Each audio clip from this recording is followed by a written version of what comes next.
The following content contains adult language and humor that is not suitable for viewers under the age of 18. Viewer discretion is strongly advised. The views and opinions expressed during the following video content are those of the individual and may not reflect those of others. Thank you.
Good morning, good afternoon, good evening, and welcome one and all to this live edition of Pacific414 Talk, coming to you live on the Pacific414 YouTube and the Pacific414 Rumble channel, along with Cash Money 007, Paranorman Tag. I am your host, Mike, and tonight we have a few topics we are going to talk about. Some of them are political, so if that's not your thing, I understand. But these are very important things to discuss for tonight. But first, before we get into those topics, Baron and Cash, how are you gentlemen doing tonight? I'm doing pretty good. Yeah, I'm doing okay, I guess. Just doing stuff, being cool. He's looking for dear Yeah. leader again. So that's what Baron's I'm doing. looking for a dear leader in all the wrong places. And no, Brandon, this is not an open panel. Told you the last time you were here, open panels are done.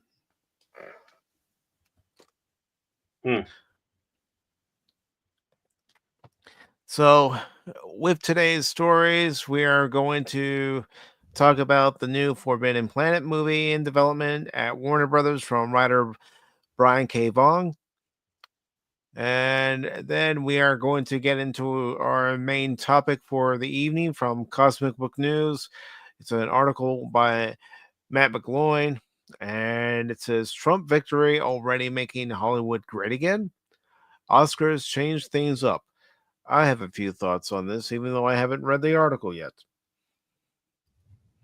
And we have a story that's going to tie into, and no pun intended when I say tie, into that Cosmic Book News article, because Family Ties star Justine Bateman says Trump election lifted suffocating cloud on free speech. Well, read that article and see exactly what she means on that. I see what you did there, though. Yeah. And we also have an article from Niche Gamer, and it's about Tomb Raider 4 through 6 remastered and new details concerning that release. And then, since we didn't look at it on Sunday, we will take a look at the weekend box office. And then at the 8 o'clock hour, we'll shift to Rumble only, because we're going to talk about what happened yesterday between the Ukraine and Russia on the Rumble side. And I know we all have a few thoughts on that. Thinking's hard. Not when it comes to current events. It's not hard at all. Well, that's what Cash told me, at least. So I'm going by his word. No. What? Okay, fine. Go back to your dear leader, man. Dear leader. And before we get underway, I do want to say hello to Tim and also Brandon. And honestly, it doesn't matter who gets here first, who gets here second, who gets here last. Everybody's welcome here on Pop Talk. So let's go ahead and get into our first article here from Geek Tyrant about Warner Brothers working on Forbidden Planet. It's in development. It was actually in development before under James Cameron, and then that project fell off. So Which we'll is find out the good. details here. Yeah. Mhm. And it's good to see the Long Suffering here with us as well. Good to see you. Hello. Oh, wow. Aren't you supposed to be at work, love? Maybe she's taking Maren, a break. What? she could be watching us while she's at work. Oh, Say, yeah, okay. yes, this is my husband and his two dorky friends. Yeah. Right, Yeah. sure. I She think would do that. Baron's Yeah. I think Baron's the biggest dork out of the three of us right now, though. Mm-hmm. Well, you know, she's There's a lot. yeah. I mean, she shows around. Uses this for sympathy points. So you two guys are actually helping with that. So, with this article from Geek Tyrant, it's written by Joey Parr. It says new Forbidden Planet movie in development at Warner Brothers from writer Brian K. Vaughan. This was published 5 days ago. I saw it and I was going, no, please. Can we just leave some of the classics alone? Leave them alone. Yep. Second that. So it says Warner Brothers is developing a remake of the 1956 sci-fi classic Forbidden Planet, which we did a watch party on this year. Yeah, And still a great movie. dedicated it to Clobbering Times, Mike Alonso. So it says the movie will be written by comic book and screenwriter Brian K. Vaughan, Runaways, Under the Dome, Lost, and it will be produced by Emma Watts. James Cameron once attempted to make this movie, but due to the complicated rights issues, he was never able to move forward with it. WB managed to clear that hurdle, and they are now moving forward with their own project. The original film is set in the 23rd century. Dun, Or dun, a dun. sci-fi TV series, which was more than likely inspired in part by Forbidden Planet, was also set in the 23rd century. Interesting, but stupid. Yes. And the Long Suffering says yes, and she also says true.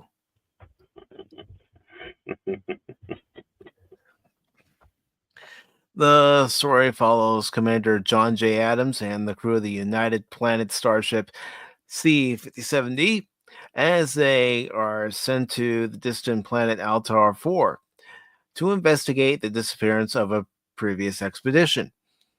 When they arrive, they discover Dr. Edward Morbius, a survivor who lives in isolation with his daughter, Alteria, and their advanced robot servant, Robbie. Morbius reveals that the rest of the expedition was mysteriously killed, and he has since uncovered remnants of an ancient and highly advanced alien civilization known as the Krell. These aliens built a massive underground machine capable of materializing thoughts into reality, but their civilization was destroyed by the unintended consequences, of this technology. As the crew explores the planet, they encounter a mysterious invisible force that threatens their lives. It is ultimately revealed that the monster is a manifestation of Dr. Morbius' subconscious mind, amplified by the Krill's machine. His own repressed desires and fears have become a destructive force, leading to the deaths of the previous expedition members. The original film is fantastic. This is the author of the article talking. but I like those old sci-fi films from the 50s and 60s. I was excited about the remake when Cameron was looking to make it. Hopefully, this new creative team will put together a great story and team to bring this reimagining of Forbidden Planet to life. Or they could just leave it alone Mm-hmm. and we can cherish the classic and show off the classic in all its glory. Mm-hmm. Just saying. No, that makes too much sense. That's right. I know. Too much logic, right? Mm-hmm. Well, Only and your green-blooded Vulcan would like that because it uses logic. mm, and the thing is too is one of the things they forget that J. Michael Zazinski was trying to do it himself also, but I don't think he got very far. But he wanted to explore that, and Yeah. he basically his opinion was he wanted to do it so he could make the technology look better than But that's 50s. part of But the charm of the original 1956 film hmm is the way the technology looks. exactly, I concur. I We concur. don't need the movie updated in any way, shape, or form, in my No. opinion. No, you're absolutely right. Absolutely. It's an iconic look. Mm-hmm. It gave us Now Robbie for crying out loud. How would you redo Robbie? you can't. You'd have to bring in the original Robbie the robot, Mm-hmm. or at least build one that looks exactly like it. Mm-hmm.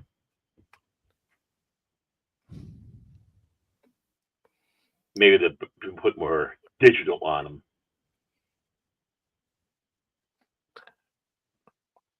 I mean, you know, who's going to be, the lead actor? Who's going to play Adams? Mm.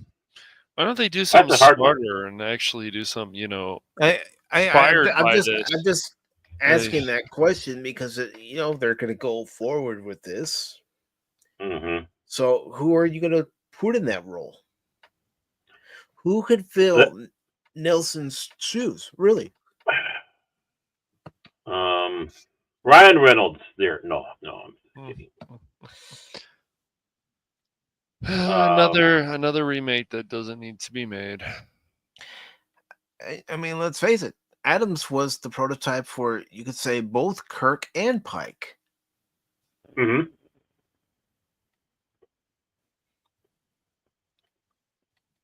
Yeah, he didn't have quite the stick up his bum like Pike had. No, he didn't. Yep. But that's. But yeah, I mean, he's probably more like a Robert April. Here we go. It's Mm-hmm. Captain April. Yeah. And are they still going to stick with that flying saucer design for the ship?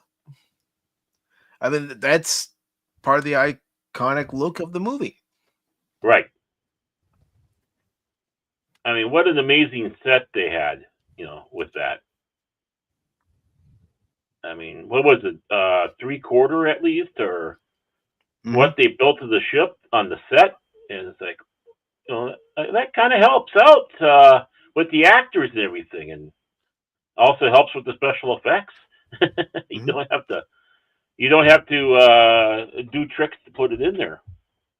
No, and the special effects are also what make the movie charming because Mm-hmm. it's what they could do with the technology at the time.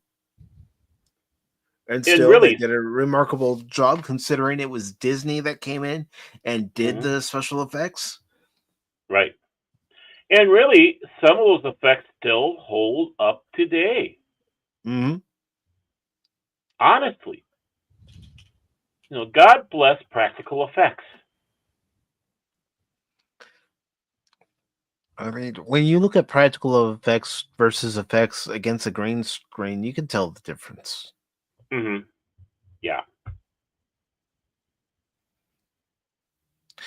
So, Cash, what are your thoughts on this? He fell asleep. Yeah, right. Oh, he's awake. Okay. Just it's just another remake. Doesn't need to be made. Mm-hmm. And instead, they should use something like the blueprint of this movie and make something like it. Because I feel that we still need more sci-fi out there, good sci-fi, but they won't do that. No, we have to remake this. And the chances of them doing this correctly is probably very slim because they'll go off in some directions or just don't do it. There's just a lot of these remakes that don't need to happen unless you care a lot. If you want to do something like True Grit, like that remake, um, then fine. There's been a few remakes that have worked, but it's very rare, and Yeah. they should stop doing this. But they can't. They've done Roadhouse, then Clash of the Titans. Of course, then they did a sequel to it. They did Jumanji. I know 310 to people Yuma say was another Mhm. remake that they've done, and which Mhm. they actually actually turned pulled out it off well, pretty well. right? Yeah. So it's just it's crazy to me. I don't know why they want to keep doing this. It just shows how lazy Hollywood is, how they don't want to try something new, how they're still worried about failing. Really, and ask people. Like, I love to see a focus group and say, hey, how many of you would like this remake? And I would like to see how many have raised their hands. I wouldn't.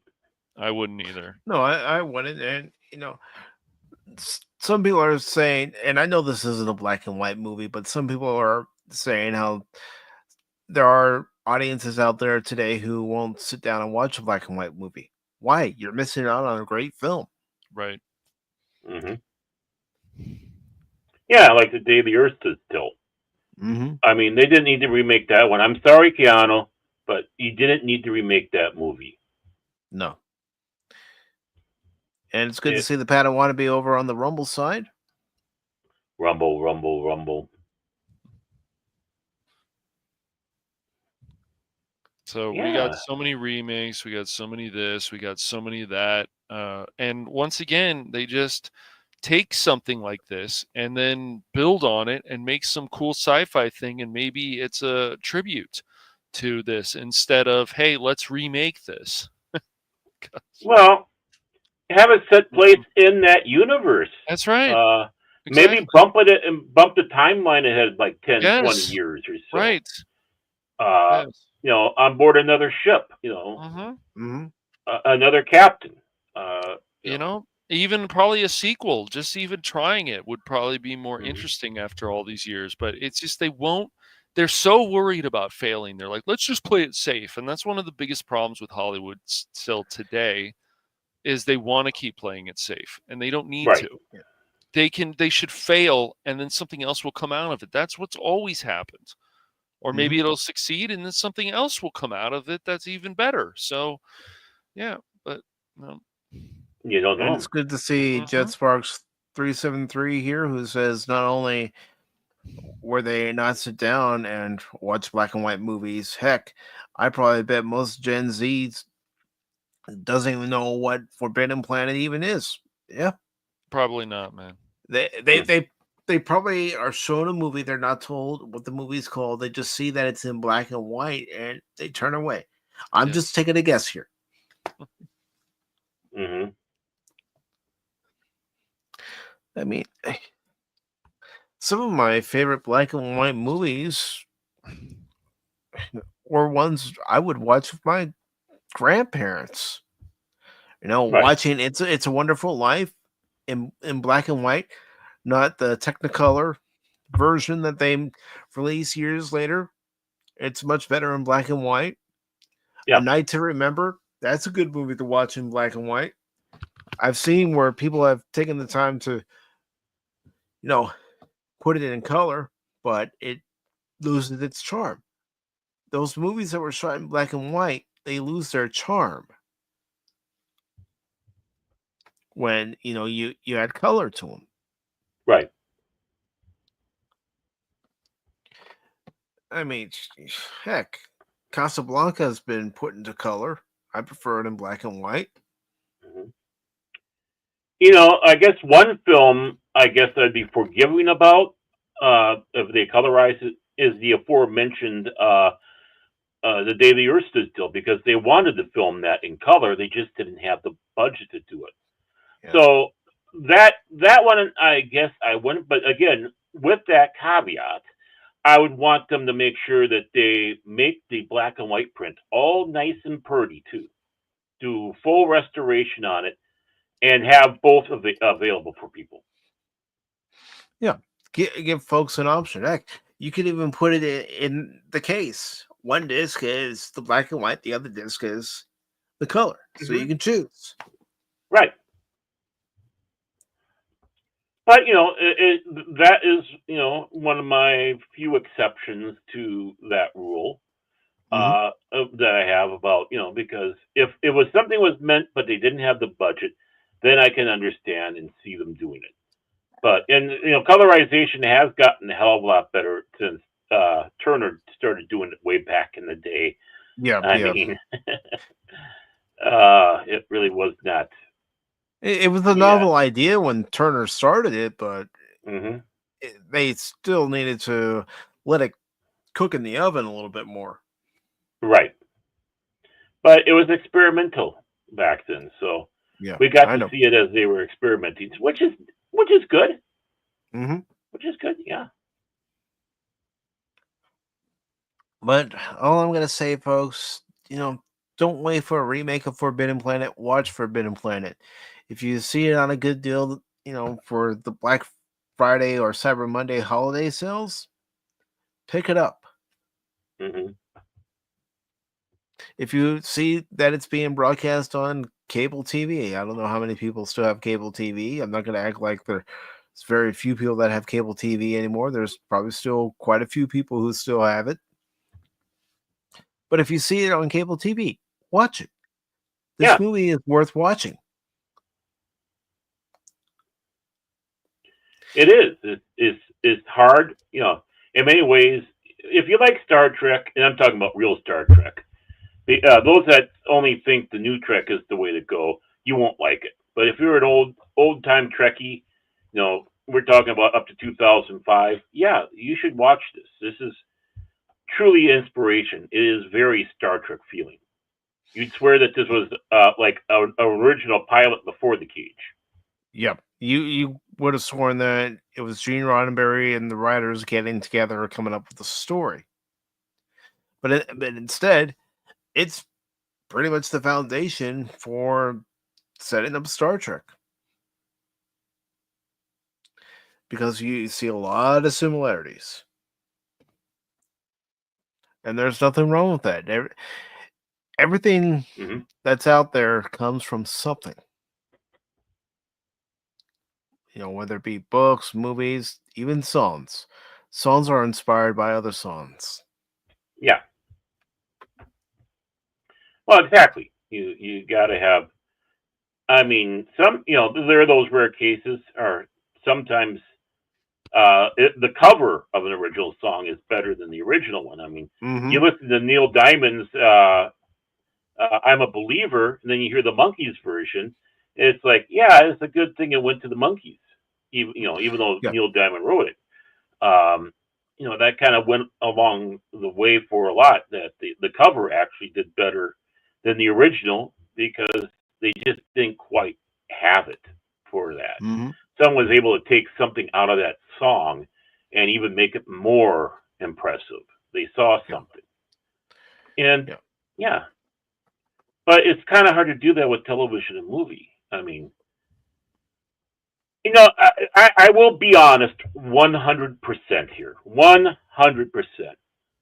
Okay. The remake thing, I teeter back and forth on. And the reason why that is how often do you have plays redone all the time? And maybe having a little change to them. Take a look at the different iterations of Shakespeare.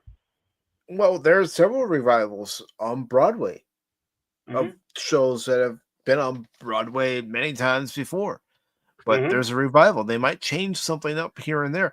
Or, my sister, for example, she's a big Broadway fan, and she's always kept track of different productions of the Phantom of the Opera because Right. they're all telling the same story, but depending on the venue, they may not all be set up the same way. So they change it just a little bit here and there. That makes it unique Mhm. to that venue. Mm-hmm. Well, and also the actors and actresses coming in and doing a slightly different take of the characters. Mm-hmm.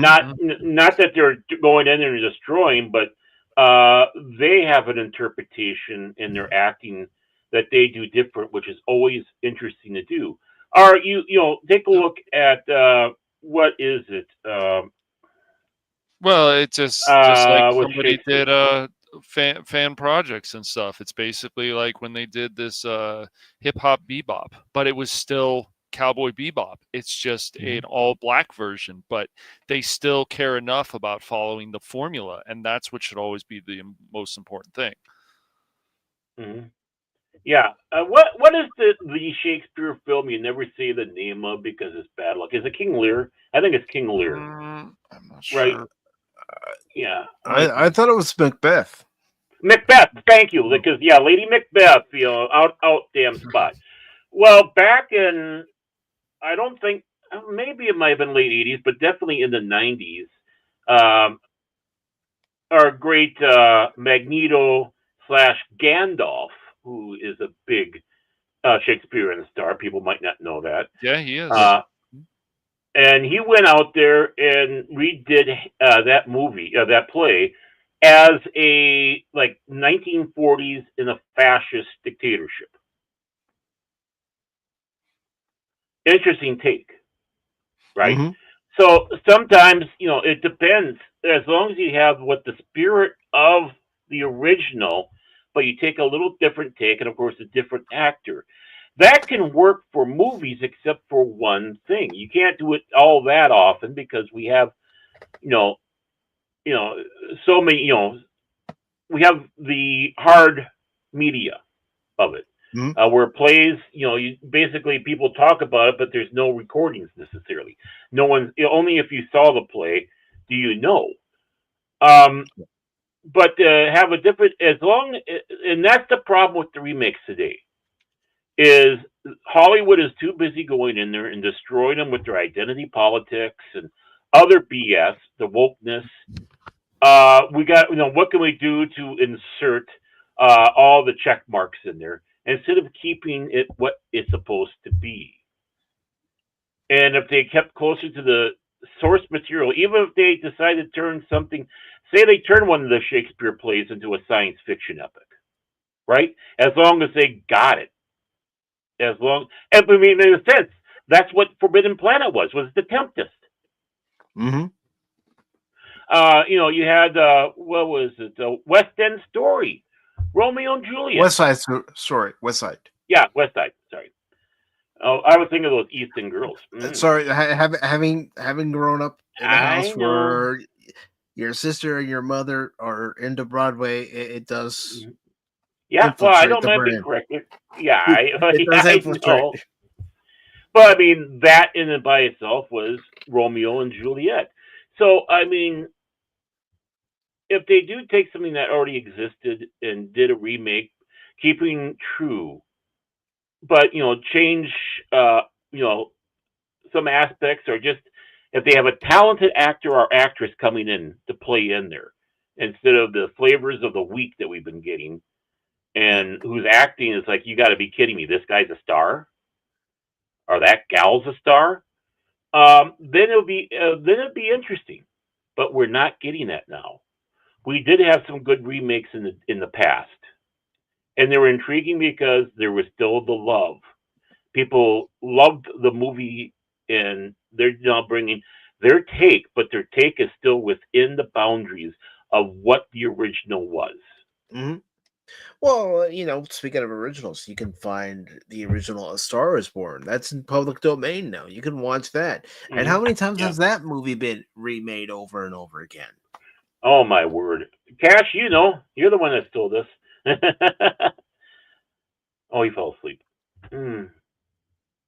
He's got to make a sandwich. Yeah, that tofu wrap, kale wrapped tofu. teriyaki tofu with bean sprouts. Good stuff, Maynard. I tell you. But so and that is my caveat to the whole thing. Just don't do a remake to do a remake because you're bankrupt.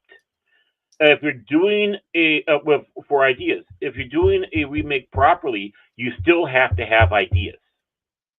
Mm-hmm. You still have to figure out how you can do this, or bring it to. And when I say modern audience, I'm not talking about the SJWBS. I'm talking about people of today, right? Yeah. So they can identify a little bit more with what the story is about. But we don't have that. It's just like, okay, let's just go out there and proselytize all our check boxes, and if you don't like it, you're S full blah blah. Well, we heard it all before. Yeah. You're garbage. Right. It's the same speaking of old garbage. mom and dads. Mm-hmm. Speaking of Baron, I mean, what? Yeah, what? Huh? No, just take. It's just like you look at something like the original Forbidden Planet and you go, okay, what could we take out of this and maybe make another story, or maybe even somehow a continuation, like you said, Baron, or 10 years later, 20 years later, from where the first movie started, and try something new, and get a cast and make them obviously watch the original Forbidden Planet. That's another thing. This whole situation all the time that source material doesn't matter. It's crazy. Yeah, so we're doing this new TV series on Peacemaker, but I don't want you to read any of the original material. Right, that's ridiculous. That's the wrong way to go. It is. It really is. And it's good to see DJ Play Nice. Good to see you. What's up? It says, yeah, stopping by to say hi, the live, and move on down the road. Have a great show. Thank you very much, DJ Play Nice. Good to see you again. We have hours and hours. We have hours and hours and hours and hours of sci-fi that people could take and build from that alone and see what they could create. But they're just so afraid that, of course, that they're going to fail and then just take chances. That's how a lot of this stuff came about before. People took chances, just like D&D, all this stuff. Hey, let's see how this goes. What's the worst that could happen? The original and they Star need Trek that attitude. Took chances. Exactly. Lucas took chances. I mean, people took chances on things. Right. Spielberg took chances. You have to take chances and see where something might be a hit. It might turn out to be crap, but still something else once again can come out of it. You just need more writers to go in there and say, look, why don't we try something, build on something else? Why don't we stop a lot of these remakes? You need people in there to say, let's stop this. Let's try to make something new. Let's try to build on something that we've had before. And if we fail, well, okay, but at least we tried something. And then we'll see what happens from there. So, yeah. Right. That's why a lot of these fan projects can succeed, because they care so much about, once again, the source material. But they take their own style and add to it while still keeping the formula. It should be that simple, but people want to make it all of a maze, a lot of people in Hollywood nowadays. So it's crazy. Like, we never needed an Independence 2. That never should have happened. No. The first one had a solid script, and I can understand other people that they're banking on too many special effects. I get that, but still, it was an enjoyable film. It had a good message about humanity. So, yeah, the first one did. Good acting, and really, then they make a second one, but without Will Smith. Like, you need to have the main stars still in these projects as well, because if you don't, I just think it will never be the same. So, or just don't do a sequel to a lot of this stuff. I don't know about you guys, but I still cannot push myself to watch Jumanji, like the new one, remake, the remake, and then the sequel. I think was there only two. They did a sequel. Yeah, they did. Yeah. Oh God. I hear. Yeah, some people were saying the sequel's very good. I don't know. See, what we're trying to tell you, Hollywood, is you need to take risk. And Yes. there was one man who had a Yeah. great speech in the original series about taking risk. But I'm not. Because Dr. McCoy is right in pointing out the enormous danger potential.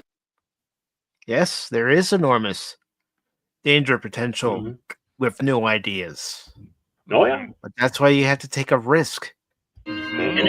In contact with life and intelligence as fantastically advanced as this. But I must point out that the possibilities, the potential. Think about the potential of coming up with a new IP and people gravitate toward it because it's good. And they'll remember your name. Mhm. How are you going to be remembered if you don't take a risk? Mm-hmm. But knowledge and advancement is equally great. Risk. Risk is our business. That's what Hollywood used to do. Take risk, take chances. Right, because art is not a science. Art is art. Mhm. There's no science to it. I mean, there's a science to setting up the lights, getting the camera set up, but even then, there is okay. Normally, we would set things up like this, but let's try this. No, that's too unorthodox. No, let's just do it. Let's give it a try. Oh my God, that turned out beautiful. Why? Mhm. You broke the rules of what was established because this is art. Art is a I mean, risk. Yes. say always say is. what you will about James Cameron, but to build Yes. a practically full version of the Titanic for filming Titanic, Yes. that took a lot of risk too. Yep. Yeah. As much of an ego as he has, he certainly makes things that make tons and tons of money. So, Yeah. Mhm. and it's also the 3D effects that he pushes. There's things that he will push that people are always interested in. Even though I would tell people that like Avatar, the story is, nothing special. It really isn't. But No, there it's is some good Pocahontas. parts to it. Yeah, right, exactly. Or White Dancing man with bad. Wolves. Yep. A lot of white man is bad. Yeah. Well, shit, So, guys, that does it for us. that's Hmm. right. That's it. Yeah, But time for us to be eliminated. yeah. Yeah. Bye. It was nice But knowing you all. I mean, and then something comes out like Alita Battle Angel, which focused a lot on the actual source material and was made did pretty well. I think it actually did pretty well at the box office. I have to check, but you got to A take lot of risk people on were these liking things. it more Mhm. than Captain Marvel, that's for sure. Yeah, well, Mhm.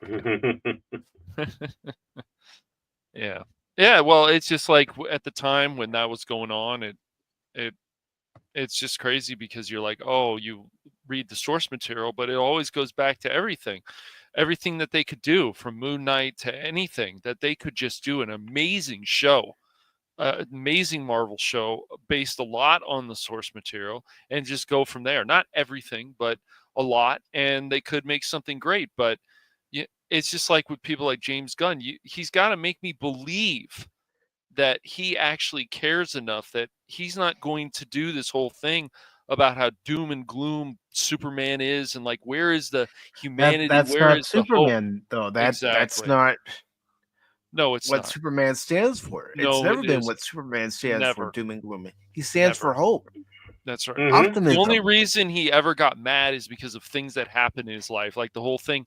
The injustice thing is very interesting. What would happen if Lois Lane died in his life? How would he feel about it? And I believe he would feel about that, and he might go crazy.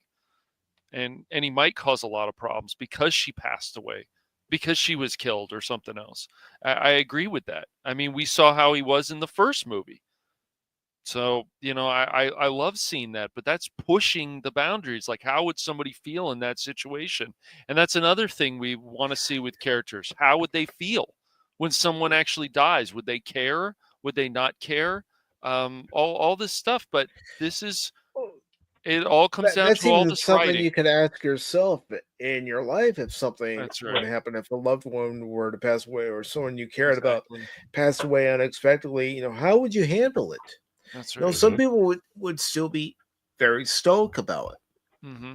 They may not show their emotions in public, but maybe in private. Or some people, they let their emotions come out. Yep. Mm-hmm. Everybody That's why. handles it a different way. Mm-hmm. Mm-hmm.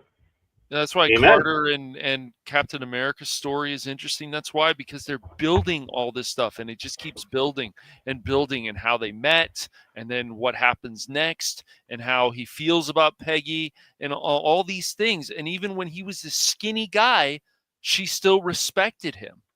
And this is why I don't know. I sometimes I wish they would just hire a lot of us to go in there and start fixing Hollywood in a lot of But ways. here's the thing that she saw in Steve Rogers. Mm-hmm. She saw that he never gave up. That's right. Exactly. He was determined. Mm-hmm. Yep. Even if there was someone bigger than him, he was still determined to fight. Mm-hmm. Mm-hmm. He was, yeah. So, any final thoughts before we get into our main topic of the evening? Just do better. Always. Like, there's some good stuff out there, but take it to another level again. Hire some people that care a lot about your material. That would help in itself a lot. Well, yeah, but just do better. I mean, really, if you have to take the risk, because the risk takers are the ones that will be remembered, Mm-hmm. not those that cower and hide because they're afraid of failing. Mm-hmm. You're gonna fail. You're gonna fail, but just do it, because you might not. That's right. And yeah, I think that's how it went in Injustice. Padawan. Superman did go crazy because he realized what he did. It broke him. Mm-hmm. Autocorrect is a pain. Just gotta say it. All right, so we're getting. Is it really autocorrect? Really? Is it really? Yeah. Extra out. Baron, that's more on the lines of me. Whether it's autocorrect or my own typing and not looking at what I typed before I hit send. Yeah. Mm-hmm. I'm guilty of that. Me too. All right, so we're getting into our main article here, and I have a few thoughts, but I haven't read this article yet, and I will let my thoughts formulate even more as I read the article. Mm-hmm. And no, it wasn't published 4 minutes ago. It was a few days ago I found this, but you know what? I think we should talk about this. Oh! Let me get something. Let me get something here. Let's put something. We gotta make sure we got that in. Everyone, burn this into your eyes.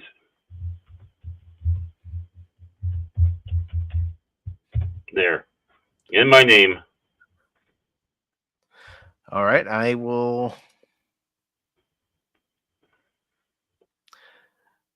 We'll see. Let's read the article first, Baron. before we declare any kind of victory. Freaking Baron, man. Because I'm not ready to claim victory at any measure of the means. And hold on. I gotta get rid of something here. Oh, never mind. It's Blues. Never mind. Hey, Blues, what's up? Well, you almost got on StreamYard, it's coming up as gibberish. Yeah. It's not his fault. And then I look over at the chat. It's like, no, it's just Blues posting Trump emojis. That's fine. Oh my! He almost got you, man. Mike was gonna Hold your crush. fire. Hold your fire. Friendly target. Friendly target. And Yoron says, I disagree. I don't believe him. Killing Lois drove him insane. I think it ended his connection with humanity and he embraced his Kryptonian impulses. Well, good point there, too. Mm-hmm. But it's good to see Blues. Hey, And Blues. look who's here. Look who's here. Looky, looky, looky. He always Yeah, finds us. I don't wanna. No lucky from me. Phil He's Phil scary. says, hi, Mike. Overhill over there, always Team Epic Phil, and Never Phil. Pop Talk is here. So is Cash Money. Boo, boo. You okay, Phil? You okay? I think he took the wrong pills again.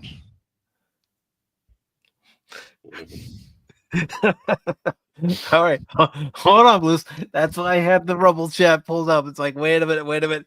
Hold your fire, hold your fire. That's not the target. I repeat, hold your fire. That's not the target. Mike's feisty today. He is. It's Yeah, great. I just might be. I know you're kidding, Blues. So I know. But let's go ahead and get into this article from Matt McGloin, which was actually posted a few days ago. Don't believe that 4 minutes ago. No. So, as you can see by the headline, it says Trump victory already making Hollywood great again. I still have my doubts. I do. I still have my doubts. Oscars changed things up.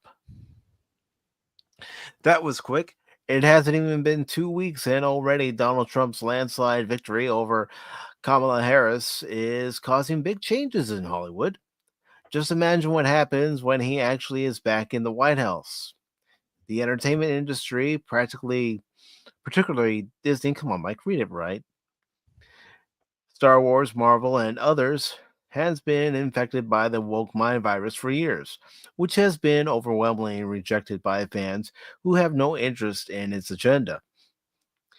Recently, The Acolyte has failed on Disney Plus, while The Marvels, starring Brie Larson and Iman Vellani, has lost hundreds of millions of dollars for Disney. Even long-running shows like Doctor Who are experiencing low ratings, record low ratings at that. Oscars is dropping political BS. Are we sure? Are we positive? They can Let's say hope. it now, but it's Hollywood. They can turn on a dime. Yes. Mm-hmm. Especially if they get Jimmy Kimmel in there. Yeah. Now But thanks it looks like to it's Conan. now thanks to Donald Trump, it's learned we're all saved from the Oscars being woke. Are we sure? Yeah. X for doubt. X for doubt. They're going to have one last hissy fit. Ladies and gentlemen, this is the cynic, pessimistic side of me. Going, I'm not We'll ready just to have to see say when yes the show just pops yet. up in a few months. So. With the announcement Friday that the 97th Oscars will be hosted by Conan O'Brien, it's learned because of the Trump victory, all the political BS will be dropped from the show. Which, guess what? Has also been suffering from record low ratings. Mm-hmm. It's also learned that Jimmy Kimmel, who previously hosted the Oscars and who had an epic meltdown following the Trump win, has he moved to Canada yet? Come on, Mike, read it. No, he's Will not be I'm returning to host the Oscars. Adios. Well, I mean, I can't tell you the last time I actually watched the Oscars when they were actually relevant to me in my life. 88 Well, or 87. Sounds about I can't right. remember. Sounds about right. And So- real quick before I continue, I want to say hello to DJ Ronnie G. How you doing, DJ? Nerd. yeah, it depends on what's going on. Like, of course, the Emmys had very high ratings because of things like Fallout and Shogun. Yeah. which makes sense. The awards can be nice. It's just the rest of the show. Even when Billy Crystal was on there, it's like, come on, Billy, be funnier.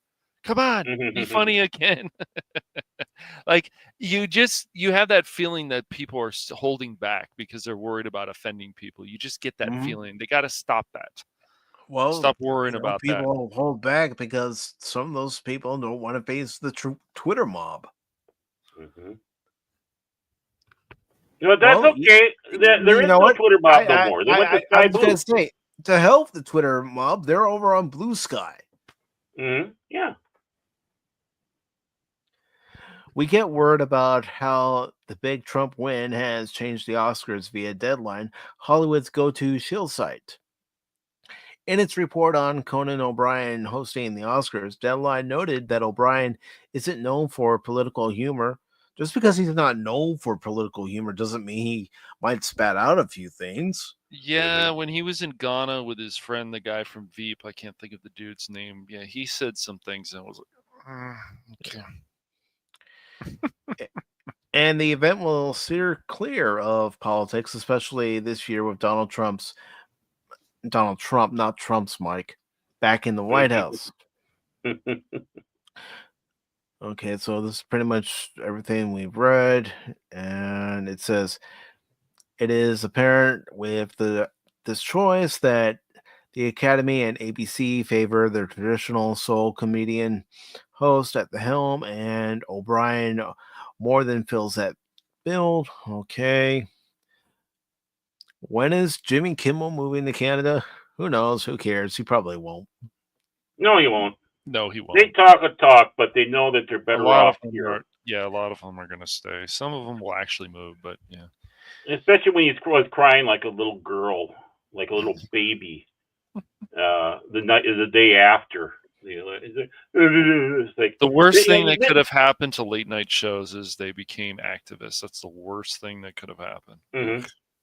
Well, they went back to being Jack Parr. That's all. I don't blame you there. You're wrong. Yeah. Yeah. They're rigged anyways. I mean, honestly. Yeah. They know who's going to win. Oh, they're rigged like the Jake Paul Tyson fight. Oh, God. That was sick from the beginning. Saw some videos of that and looked like Jake Paul was saying, "Hey, Tyson, hold back a bit, man. Don't you want to get paid?" And I'm like, I have a feeling something like that. I thought you watched the fight. Yeah, I did. But they showed some more footage later on where they paused things. But remember Friday night, Jason and I said, as wrestling fans, we started to notice a few things. Yeah. It's just unfortunate because it's like, who cares about the paycheck? Just knock that guy out. Come on, Tyson, do it. He's 58. I don't care. Do it. Oh, well, you know, Mike Tyson's 58 years old. Hey, everybody, he's 58 years old. 58. Yeah, keep repeating that over and over again. But anyways, getting back to this article, it says back in 2017, while hosting the Oscars, Kimmel made jokes at Trump's expense multiple times. Okay. Why are we dropping the ball? There's a certain clip. The hell you say? I'm sorry. Let me get to the screen. I can't remember if it was Jimmy the one who started it first. It might have been, or Trump. I'm guessing it was Jimmy who started the shit. Yeah, because he responds back. Yeah. That's what he does. It's like someone wants to pick a fight with Trump. Okay, fine. Yeah. Well, let it go. Sure Then Jimmy started. I don't think Trump said something about Jimmy Kimmel first. So. No. Jimmy Kimmel was just trying to look big and, well, he got his moment in the sun, so. Yeah. Basically, Jimmy Kimmel shot his mouth off like the unintelligent, low IQ dork that he is. Trump returned a fire back, and boy, that escalated quickly. I mean, that really got out of hand fast. Well, Phil, and that one, yeah, you're right. Basically, what killed it was Tyson when they had those huge pay-per-view. It costs a lot to watch those pay-per-view. He walks out there, and within 2 punches, the guy's down in the first round. So people are going, I paid how much for that? So yeah, ever since then, boxing was kind of stilted. Yeah, it's died. It doesn't have the same flair that it did before with some more of the trash talking and all kinds of things. Hey, same with wrestling. I guess a lot of wrestling, of course, that was a big thing too. It's entertainment. Yep. That's the whole point. Yeah, but all it's scripted. They don't let Right. the guys go out there and freeform, you might say. Mm-hmm. So it says Kimmel tweeted Trump live from the event questioning, "Hey, at real Donald Trump, you up?" Trump was actually at the governor's ball in Washington. Kimmel made jokes about having no tolerance for fake news and loving fake tans.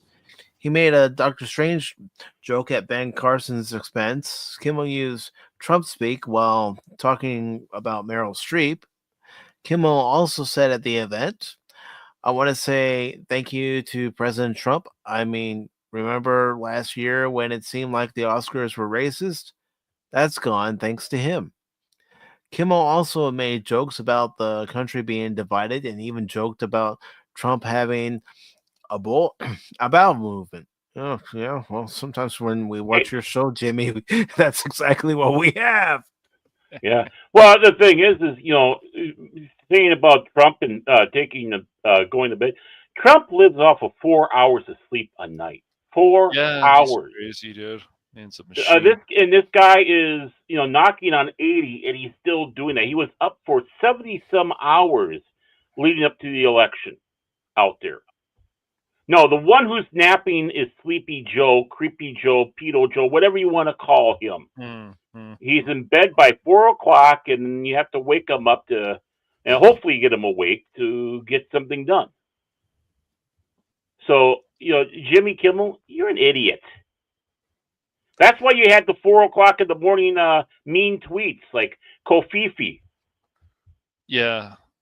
Jimmy, I don't think a lot of people ever cared, man, that you were on the Man Show or you were on this. Like, you were funny. You actually had energy. Nobody cared about him being on the Man Show. No, nobody dude. took the It Man doesn't matter Show if you're being seriously. creepy It was or whatever. comedy. It's supposed to be comedy, man. And I understand that it's just, but when you start acting like this and people start pulling up old clips and start saying you're a creep, well, then you're it's going to come back to bite you in the ass. So you have to own this stuff, man. I mean, you don't hear Adam Carolla going on his radio show saying, Never. I want to apologize about being one of the hosts of the Man Show and exploiting women with the juggies and everything like that. You don't hear him saying anything like that. Oh, nope. Oh, hell no. He don't care. No. Between the two, he's the most he's the most manly of them all.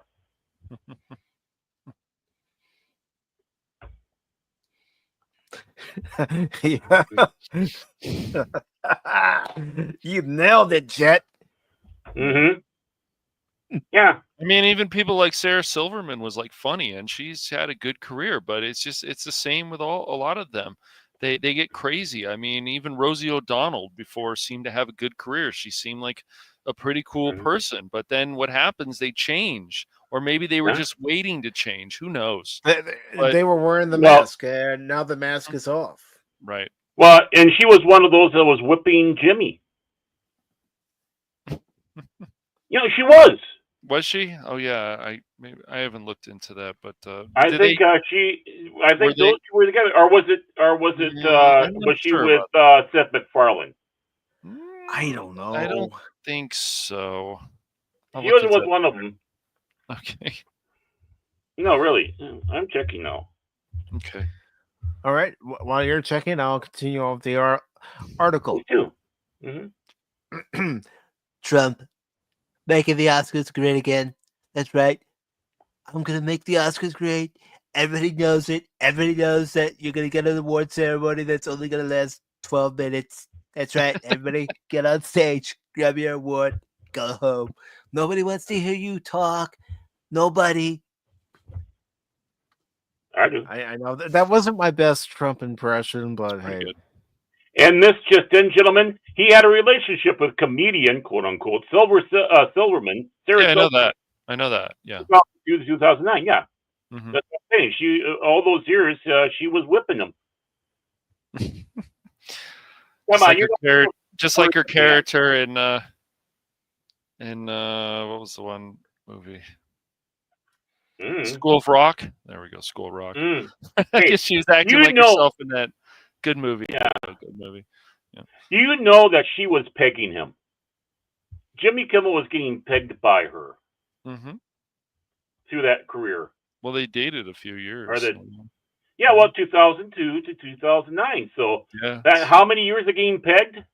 Yep. 7 years. Right. Yeah. I mean, when he farts, it's like a wind tunnel. Okay? Just saying. It says with Trump back in the White House, Kimmel and all the political BS are out. Did Trump just make the Oscars great again? Probably not, but it might be worth watching for Conan O'Brien.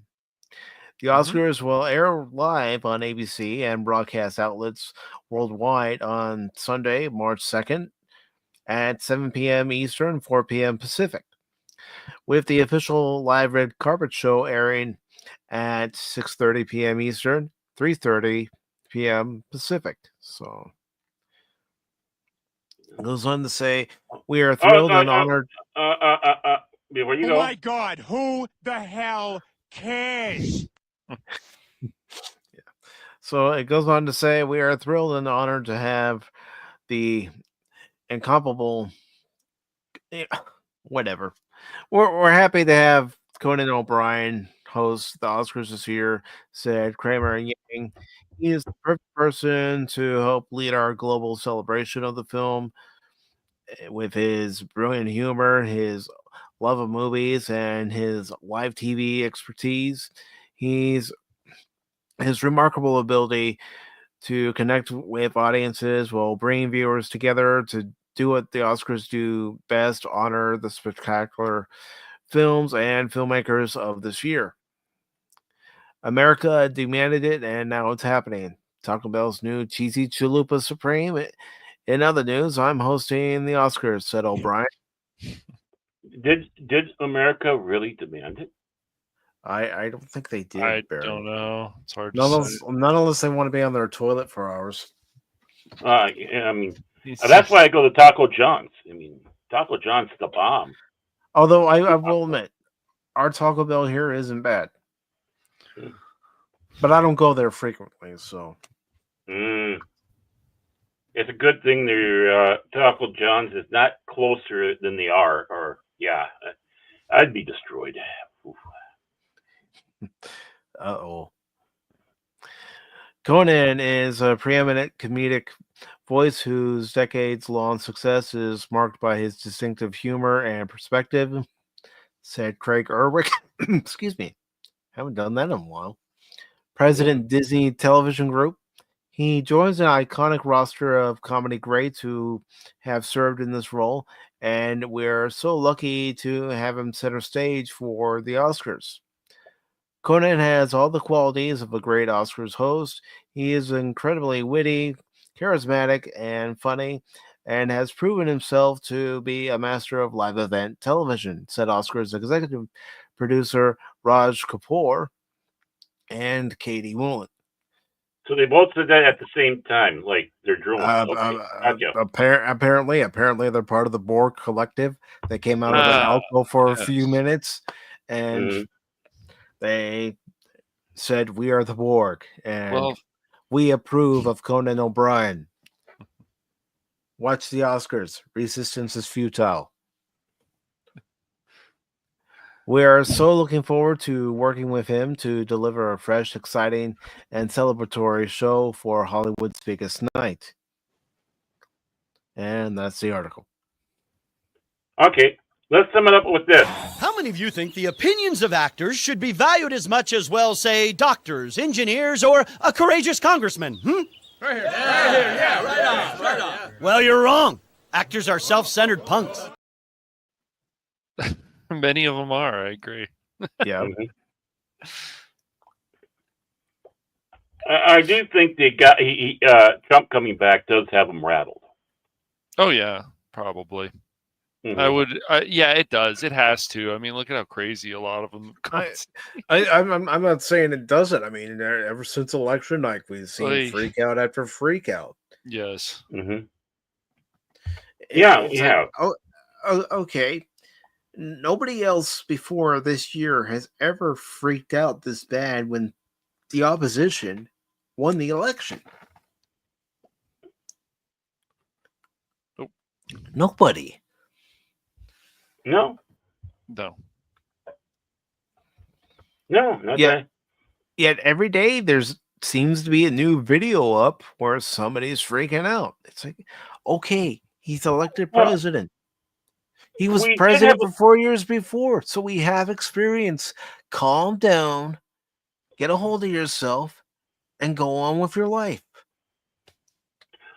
we did have a foretaste of the freak out to come back in 2016 because they were really freaking out back then, but now they dialed it up beyond 11. You know, Mm-hmm. Yes. and they're ravaging anybody. I mean, they've gone so overboard that they're attacking people just for supporting. And well, I hate to say this, but it's true. They want to unalive the opposition people, including average Yeah, people. You see it out there. It's like you, we you want. see it out there in the videos. You see it out there in posts where people have written it, and it's like I'm seeing a lot of red flags, and these people they need to get some serious counseling. They need a visit from the feds. That's what they need. But we know how that is. Yeah, they were on the list, a watch list. Of course, that's after the event. It's like, okay, well, Well, good job, FBI. But you're more than happy to go in there and take out squirrels and And raccoons. It's going to be very interesting what happens when the Epstein list will actually be officially out there and the P Diddy list and. I mean, that's the plan. I mean, I can imagine what that shit's going to be like. Well, you're going to hear a lot of stars going. I don't know who any of those people are. That's right. Mm-hmm. And it's good to see Lester San Jose, the Skeptic Tank, who was our guest last Wednesday. Yeah. He says, maybe indirectly, if it means we'll get genuine diversity. So far, it's been fake diversity. You're right. Maybe, but we've got to have a holding pattern. We got to basically hold our breath because, I mean, with the way everything's going on in the world right now, who knows what's going to happen between now and January 20th. Mm-hmm. Nobody knows. Nope. At least none of us. No. Mm-hmm. I'm not a psychic. No. I'm not Nostradamus. Mm-hmm. I'm sure Alan Lichman can tell us, though. He seems to predict the future. Oh, wait. Oh, wait. Wait. Cash. Oh, man. So funny. You do realize he predicted Kamala to win this year's election, and he got that I know. wrong. That's why I'm being funny. Well, she won in an alternate universe, so. That's right. Come on, keep up with her. Yeah, so she did. Yeah, she was alternate right. universe. She was on Krypton.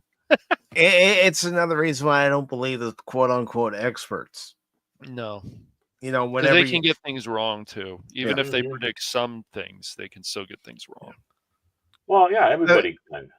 I mean, even in sports, you have the talking heads in sports that say, oh, this team's going to be a powerhouse come the regular season, and then they do nothing. It's like, yep. Where was this powerhouse you were speaking of during the off season?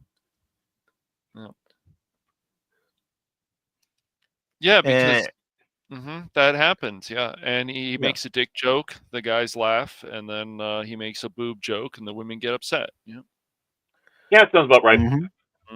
How dare you talk about my boobies? My big, luscious boobies. The ones I have in the strip that you can basically see almost everything. Look, there's even a little bit of areola, but how dare you talk about my boobies? How dare you talk about the ones that the doctor put me under anesthesia and gave me these things too? You can hardly see the surgery scars. Meanwhile, they're self-evident. It's like, whoa, under the knife recently, huh? Don't look at my boobs. Only Cash can do that. I'm thinking about Robin Williams joke Hello! about fake boobs. Fake boobs are like Yahtzees. They're like, oh, I gotta pull that up real quick. I know I'm gonna have to pause it, but I gotta pull that up now that I'm thinking about it. Dun, dun, dun. Mike is frisky. Maybe I know, am a little frisky tonight, Baron. Maybe I am. Nothing Maybe wrong I with am, that. Baron. Maybe I Yeah, am. nothing wrong with that. No. Nothing wrong with that. But I think what we're seeing is what I have been kind of saying. There's going to be something that sends shockwaves to Hollywood, and Trump is that. There's a lot of people scared right now, especially if certain lists do get released. But it also kind of tells them where the audience is, and they don't like it. It means that they failed. Mm-hmm. And already we're starting to hear some studios, kind of go, okay, well, maybe we're going to change our movies because of this. Some are still holding their grounds. I guess we're going to have to sit back and see until the 20th of January to see what fully happens here when the reality really does strike. That's right. And he does his first day, and he's going to have a very, very... His hand's going to be cramping a lot. Let's just put it that way, because he's going to be signing his name like mad on things. Yes. So no, as a responsible streamer, I do want to say the following content may not be appropriate for younger viewers. So if you have a younger viewer listening in, cover their ears or tell them to leave the room for a few minutes. So here we go. Hey, asshole. Fuck you, my friend. Enjoy your day.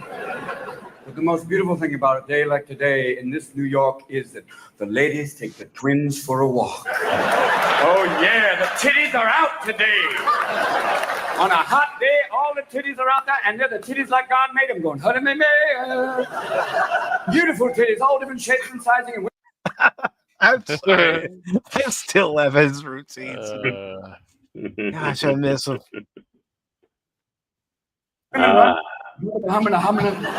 And then they hit a breeze and chicken's done. Yeah, baby. These are not like the tits in Vegas. Even God goes, I didn't make those. Tits are like Nazis. They don't laugh, they don't dance, they just...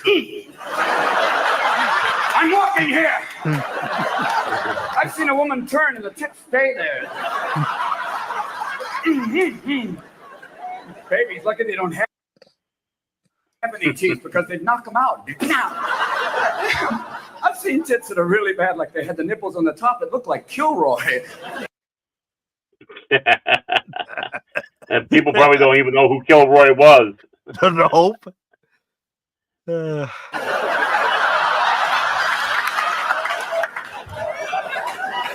But don't talk to me about when you go up Madison Avenue, you see some hardcore surgery like, I'm so scared, but I can't express it. Kind of like Star Trek Insurrection. Yeah. Yes. And it's good to see Anonymous. Oh dear, I can't hear this. My poor ears, I feel corrupted. We did it, guys. We did it. We corrupted Anonymous. Yeah, again. He's corrupted every day. These are the ladies who had so much surgery, they're going, what are these lumps under my eyes? Those are your tits, madam. And what's this? Don't ask, Mrs. Trotsky. Don't ask.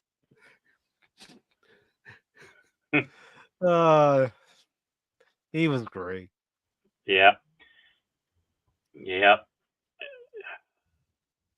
I mean, Robin Williams starts, and it's this. Now comes the part where we throw our heads back and laugh. Ready? Ready!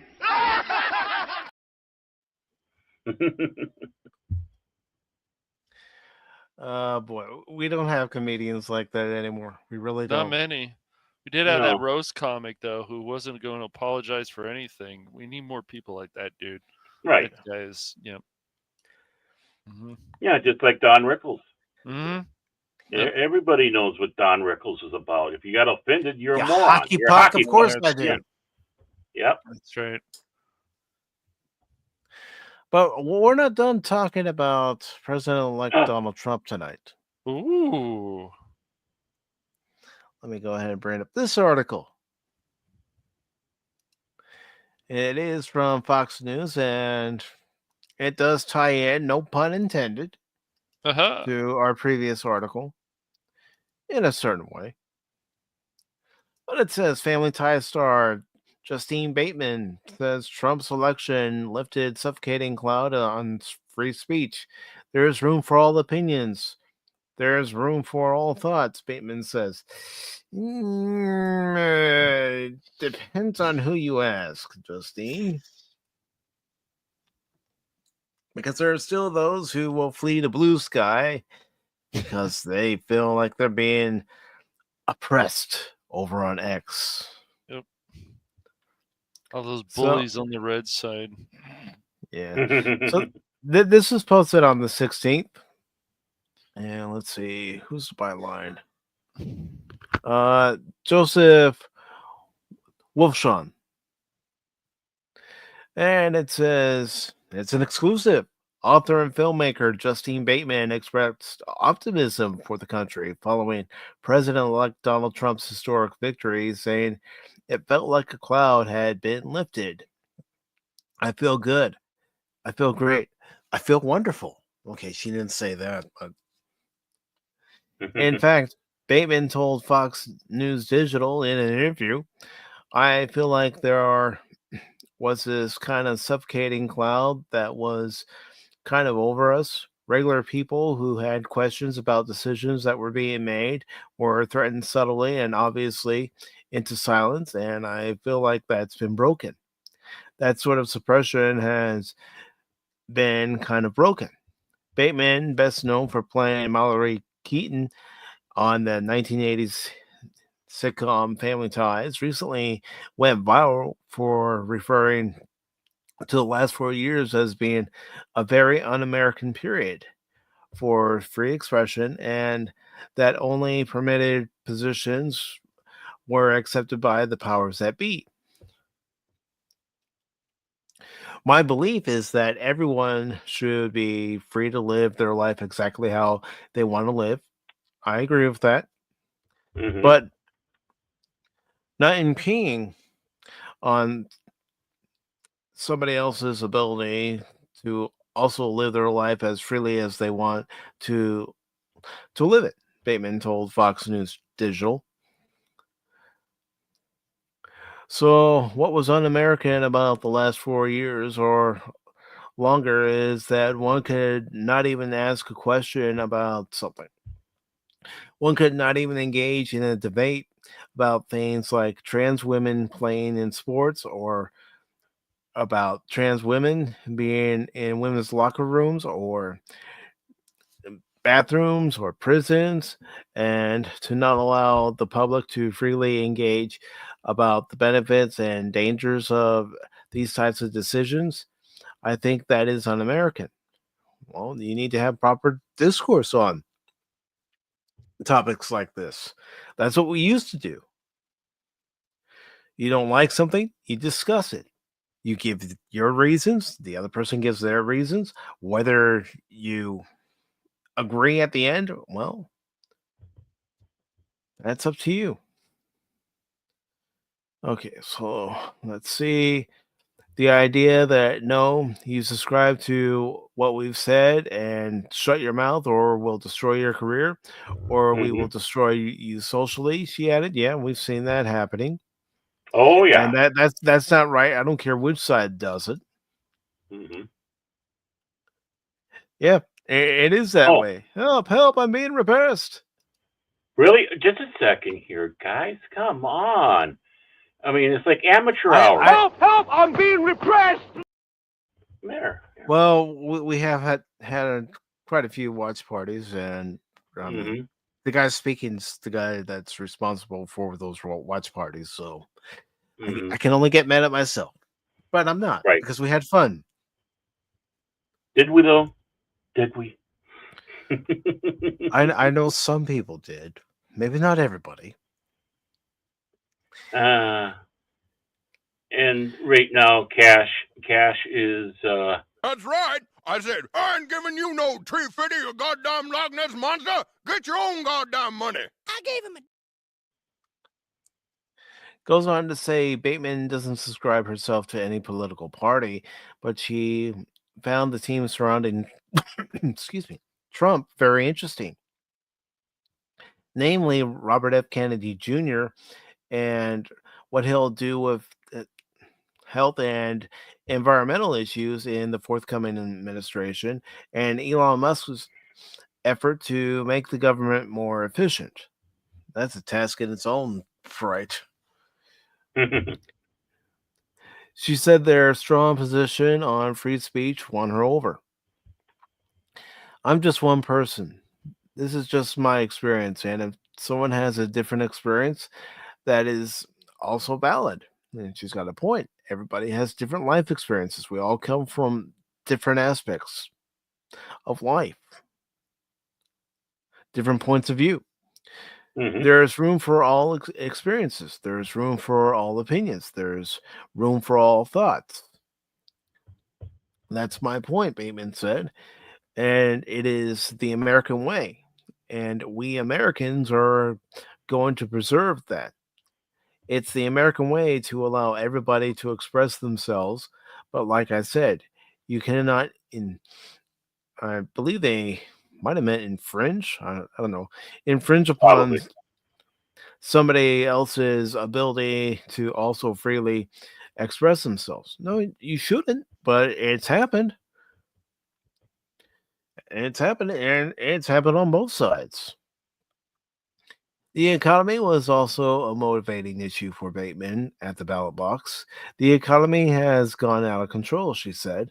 I mean, the amount of money we printed, anybody who's ever even sat in the first week of an Econ 101 class learns the lesson of Venezuela.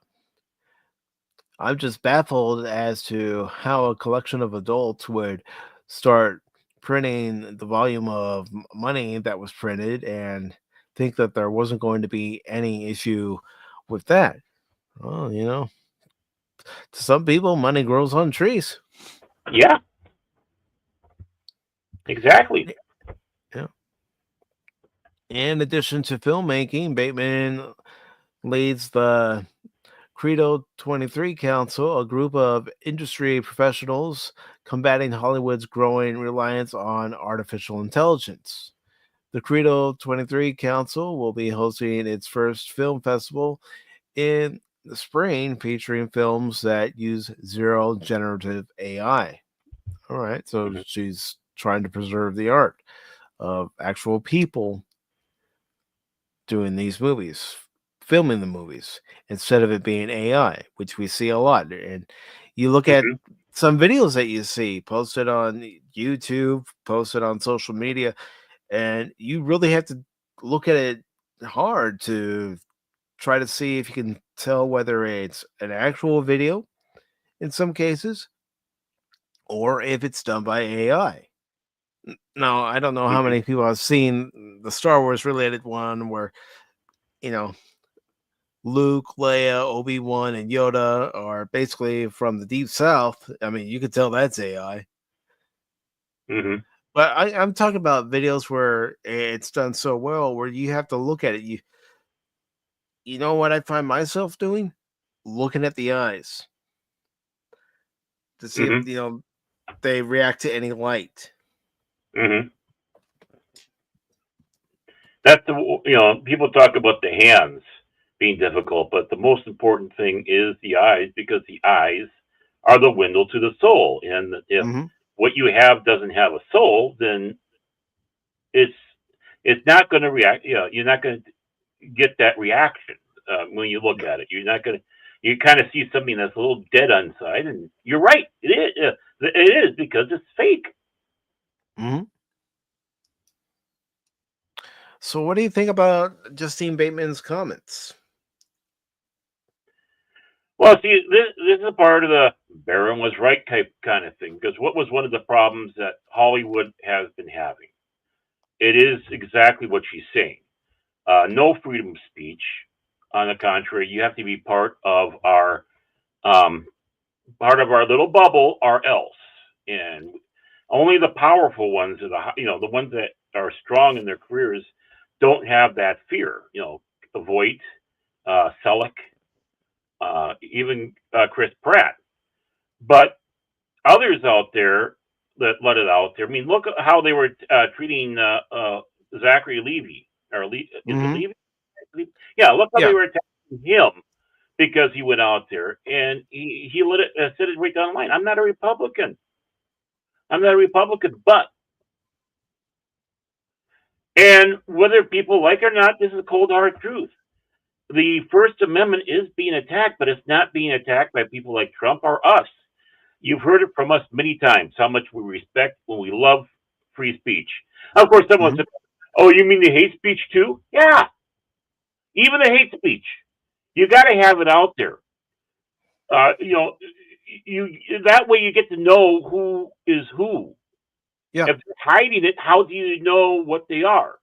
If they're a full out ist, or they like to fantasize about a little Austrian corporal with a funny mustache, let it be. Let them go Yeah, out there because and I, say, I was going to say, let those people remove that cloak. At least you know who yeah, the devil is. right. And if you keep them hiding in that cloak, you're actually doing more harm to yourself, because people start thinking, why are they working so hard to silence this person? Obviously, there's something that they know that they don't want let out. Mm-hmm. You don't want that. You want to have people hear them exactly what they're saying. So yes, even the hate speech, even the stuff that's repugnant, even more so. I want to have masks taken off, and First Amendment does that, and it also has that free flow of thoughts and ideas. If you stifle them and you only get the one idea, guess what? That's fascism. And people like Kamala Harris, John Kerry, all the others have been made out there that the biggest threat there is not the Second Amendment, but the First. Mm-hmm. Because and you listen to the media people, oh my God, this is horrible, because they're listening to people other than us. They can only listen to us because these people don't know anything. They're stupid. They never went to journalism school. Well, excuse me, no, the citizen journalists have always been out there, I was and going to say, we you have don't, you eyes. don't have to go to journalism school to know when something's not right. Right? These people seem to have a little bit more grasp of ethics than you in the media are. And so, if you're in the media, the fourth estate, sitting back saying about how horrible the First Amendment is, guess what? You're putting a noose around your own neck. You useful idiot. Words for thee, not for me. Right. If you want YouTube or Rumble or X or, well, I hesitate to say this one, Blue Sky, but I mean, if you want them to thrive, you have the Or free even speech. Twitch. Yeah. You Yeah, Twitch. let people, have the freedom of expression. You Right. can If they're disagree with not, them. Nobody's telling you can't disagree with them. you can have rules, but they need to be clear. This whole thing about what is considered hate speech, if it's a gaming group, if it's something online, if whatever, it's just like, that's why you have a block button. That's why you have other things you don't have to listen to the person, but that's not enough for them. This hate speech is causing this and that, and causing emotions to run high and all this other crap. And all it is just more extremism to say, we have to take your speech away because how dare you? You made jokes. You're going to get punished. You did this, even though you're not threatening violence or anything, but they can't take it. I mean, I've seen even in the past, they said, oh, well, you can blame a lot of the Jewish people for what's been going on in Hollywood and Oh, yeah. stuff. And yeah, those are ignorant things to say, but still, it's like, you can ignore it. You can also just say, oh, they're being stupid, they're being ignorant. But No, they want everything to change. How dare you?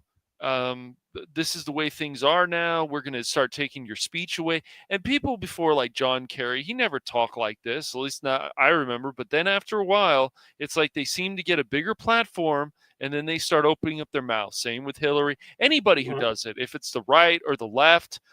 We had people like Lieberman in the past after the Columbine situation. It's like, we've got to demonize thing like Doom and do this. The same thing they've done with Grand Theft Auto and other stuff. They over the years, you get these Congress people, and they're like, yes, we have to do something about this. This is killing our kids. You know, they're playing these games. They're getting these weird ideas, blah, blah, blah, all this shit. It's just overblown. It's just extremism. Well, if you've got Senator Warren going after Steam. Right. Yes, Warner. Yeah. I don't know that senator, so I've never heard of him. I said Warren. I meant Warner. At least you know what I meant. Yeah, well, yeah, she's a nut too. But I mean, these things do not help the situation. But there are people, I really believe, that want to take your First Amendment rights away. Speech for this, not for me. And once again, if you're not actually promoting violence or causing violence, then the speech should be fine. If you're making jokes or whatever at people, but they can't take criticism, just like a lot of Hollywood can't take criticism from people. Even when they say, hey, this is what you can fix. It's like, how dare you? I'm in the industry. You're not. I have this degree. Like, some people do act like that, obviously. Well, we've been hearing it ever since the election. You know, the reason why Trump won is because it's the uneducated voters. Right. Which college people voted for Trump too. I know, shocking, but they did. The media, CNN in particular, is saying it's because it's the ones without a college degree. Yet you read comments of people who say they have a college degree. They have more than one. Yeah. And even they voted for Trump because they had their reasons. Just like the people who voted for Kamala had their reasons for voting for her. They had their reasons. And a lot of the reasons is that she was a woman and they want to see the first woman president, and that's a lot of their reason. You're like, or abortion to some people, the abortion issue. It's but a lot of people, unfortunately, especially on the left, not everyone, but many of them, it seems, they don't want to talk about this stuff because they can't have a reasonable conversation with people that disagree with them about certain things. And so they would rather just shun you, block you, whatever. And it's crazy. But if that's how they want to act, well, more power to them, I guess. Well, the issue I see, and this is just based on social media posts, whether it's text or whether it's a video, is there are folks that don't know how to have a conversation with someone else without yelling and screaming. No, they can't. Instead of talking like we are right now, they're yelling and screaming. Yes. And I'm sorry, but when someone starts yelling and screaming, I usually tune them out. Yeah, that's why people who are on Fox News, Newsmax, other things, conservative radio, they can't talk to. They wouldn't have those people on, maybe some of them, but they wouldn't have those people on MSNBC and CNN. That's why it's a ratings thing. Why is Fox doing better than CNN and MSNBC? Well, because they have people on there that make sense. Doesn't mean all of them do, but they have people still want to listen. I know, I hate to say it, people who have common sense. People that it says, okay, and then all the lies from a lot of the media. I mean, we can go down the list of ABC World News, not just about Trump. However, if you like him or don't like him, but they have been, I would say, dividing people for definitely a number of years now. From the hit pieces that we even see that from IGN. And of course, PBS NewsHour had no problem putting out hit pieces. They don't apologize for that. And then when they get backlash, they go, oh, I can't believe people are attacking me. I'm being bullied. Yet they're the ones who started. Exactly. And I want to get to this comment from Lester real quick, where he says, speak your mind, speak your piece. If it offends me, I'll let you know. I won't prevent your right from saying it. Exactly. No, I'd rather someone just come out and say it. It's like, what are you hiding? What are you holding back? Come out and say it. I mean, it comes down to this point. If you honestly think that people should be put in jail or in a camp for re-education because they said something that hurt your feelings, Right. you're the problem. And they're having that right now in England. You know, someone says It's true. they are locking people, going after and locking people away, and giving them more punishment than those that are actually causing physical harm to people over there, Mm-hmm. which is not right. If you are for that, well, go away. Go away because you are what you blamed us for being.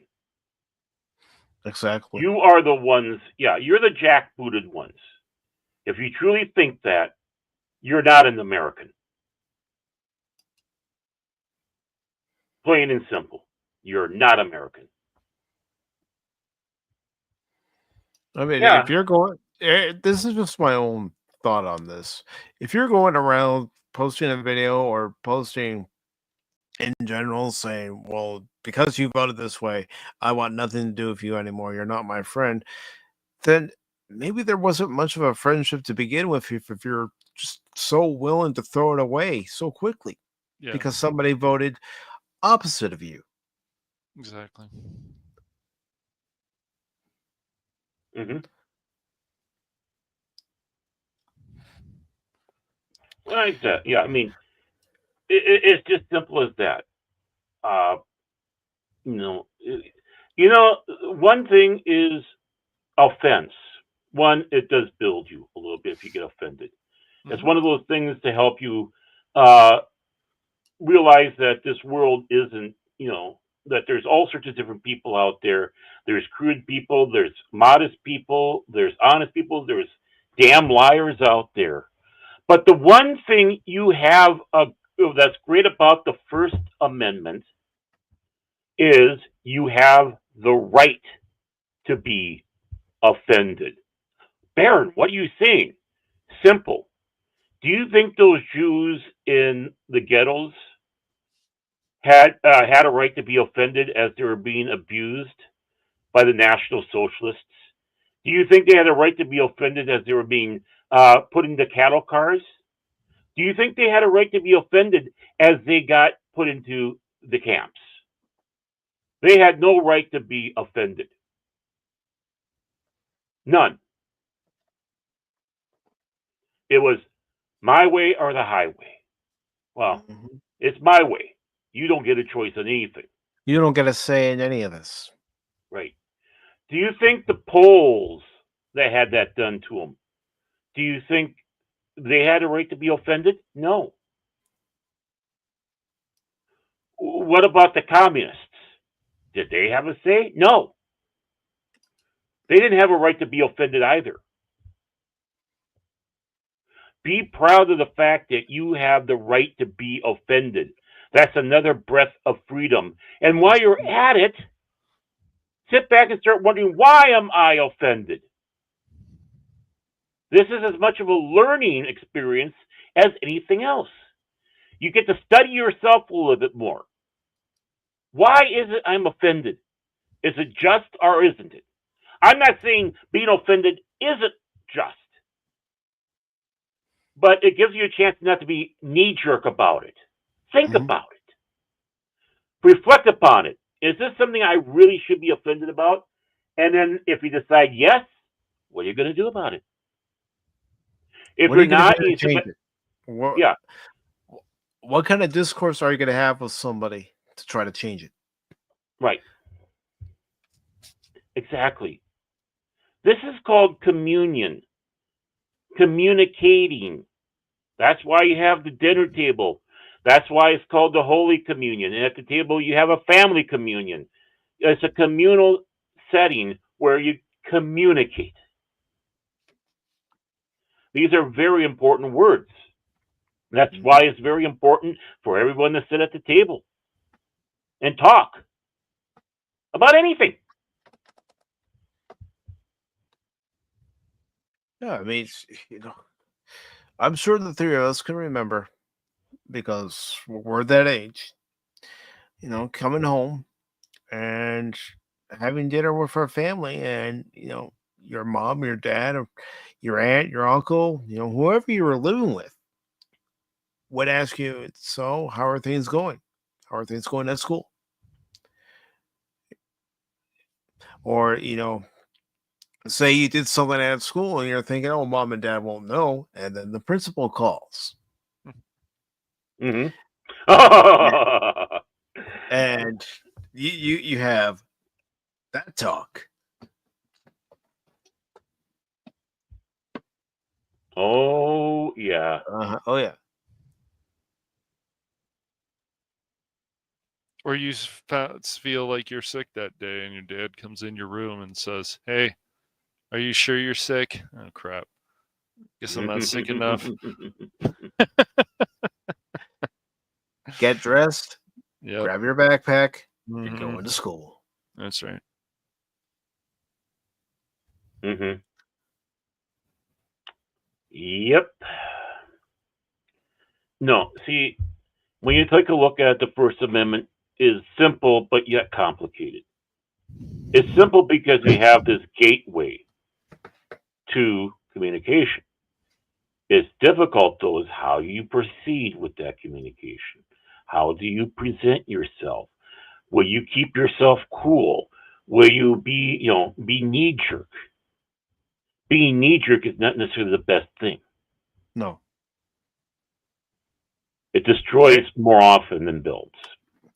And the thing is, I don't think there's one person out there that can say they've never had a knee jerk reactions to something that somebody has said that's offended them.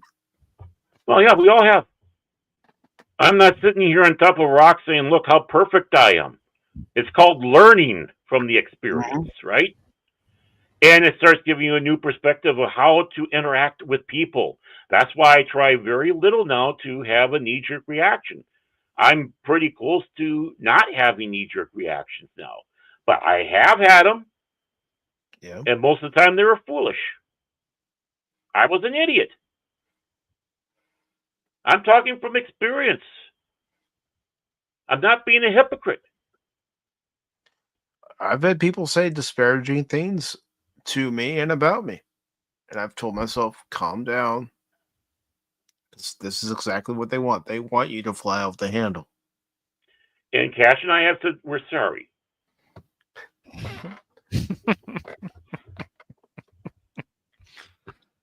Help, he's feeling repressed.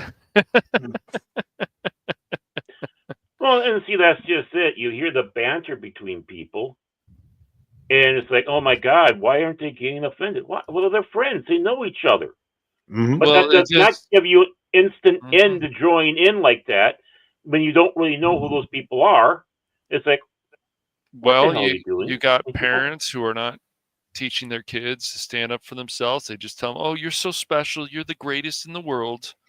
And that's always what they hear. So then you get these professors in there, and unfortunately teachers, to some of them, that they say things and they want to coddle you and this and that, and that's not going to ever help you in life. It's been shown many times.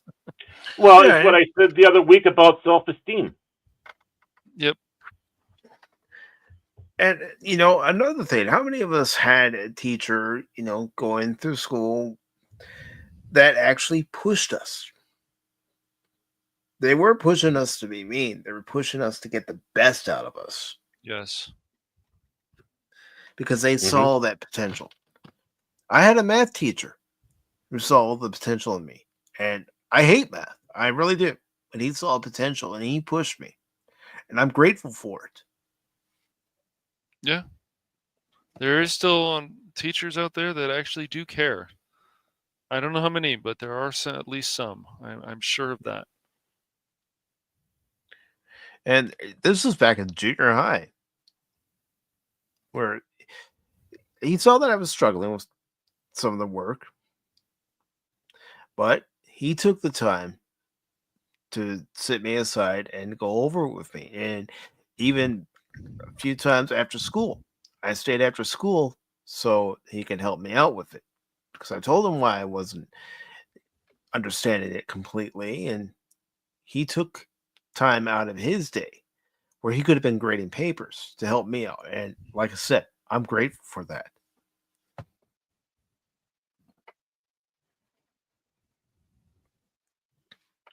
Yeah, that's that's just it. You need to be broken down sometimes to be built up. That's right. You do. Mm-hmm. Because sometimes that's the thing that knocks common sense in your noggin and makes you think. Hopefully that's the case. I mean, you have two reactions to it. Oh, poor me, or I've been a bit of a jackass, wasn't I? Yeah, it's very easy to be a victim, get upset about something, say, Mhm. blah, blah, you feel this way, whatever. It can happen to anybody. But then you have to realize, well, I'm not being a victim. I'm just upset about things. So I need to relax. But it's hard for a lot of people to relax, unfortunately. They it can't is. handle a lot of things, and they spend way too much time on social media. I think certain people can handle it, but not everybody. It's too No. much. And I can remember a neighbor of ours, her son, who was also my friend, he ended up, when he went to the junior high, getting that same math teacher. And I said, listen, I'm not going to give his name. I'll just call him Mr. T. I'll say, Mr. T is a good teacher. He will push you, but he's pushing you for the better. He wants to get the best out of each and every one of his students. Mm-hmm. He's not doing it to be mean. He's doing it because he sees potential. What I think a lot of it comes down to, if I would love to sit in a room with a lot of these people and stuff and say, have you done any hard work ever in your life? Or do you feel like you've done something that you feel is hard work that you're very proud of? And I think what it also comes down to, if more people in society did any kind of hard work, I think then they would start appreciating things more in their life. That's just my Mhm. guess. But, Yeah. Well, you saw what happened with the barista or whatever the hell they call those people at the Starbucks when they were having to work almost an 8-hour day. They broke down and cried and couldn't handle it. And So, others, it's like yeah. this is just an 8-hour. People put 8 hours every day, sometimes 10.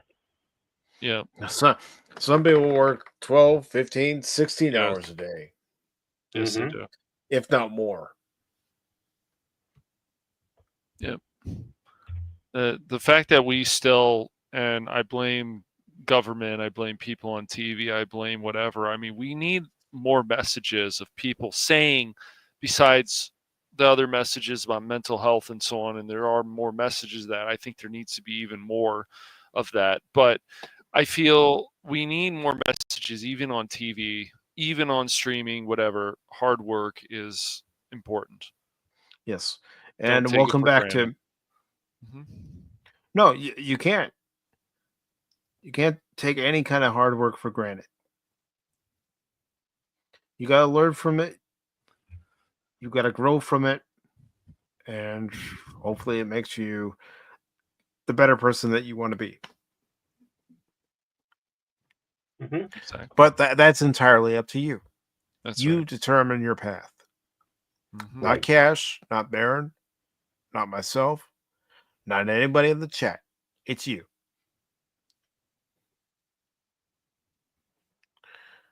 So Yes. anything else you guys want to say about what we've discussed with Donald Trump coming back into office, what Justine Bateman said, or do you want to go to the weekend box office? Well, just one last thing is, again, this is part of that 5-year thing. And I said we don't know where it's going to be, how it's going to happen, but it's just going to be snap. There it is. In some ways, this is that snap. Just by looking at the reaction of everybody, it's causing so much turmoil. This could hopefully be the change that we need Yeah, to definitely. bring us better entertainment and more freedom of speech. I mean, Justine Bateman is all excited about it. And as she said in the article or whatever, she's not even aligned politically with anybody. She's an independent. Mm-hmm. Yeah. But the thing is that she sat down and she looked and she Yeah. studied, and points for that. That's more than most people do. They just watch a damn commercial and go, "I'm going that way." Yes. But see, that's what you have to do. You have to sit down. You have to look at everything, and go through it deeply, not just to the surface. But you got to comb through it. Mhm. Whether you're one party or another or an independent, you've got to do that. And I'm gonna bring this up too because Tim's mentioned it too. What we really need is politicians who actually care about our homeless veterans. Yes. The men and women who have fought and protected this country. We need the VA fix. We need certain things. Yes. We need to care definitely more about our homeless vets. We need to take care of the people that have destructions put to them. Not $700 to people in Hawaii per household, and then a loan of $750 that you have to apply for and might not get it, like the people in North Carolina and all the other places that got hit with Helene. Yeah. Mm-hmm. Yeah, it was the fire in my, how in Maui, generous. if I remember. Yeah.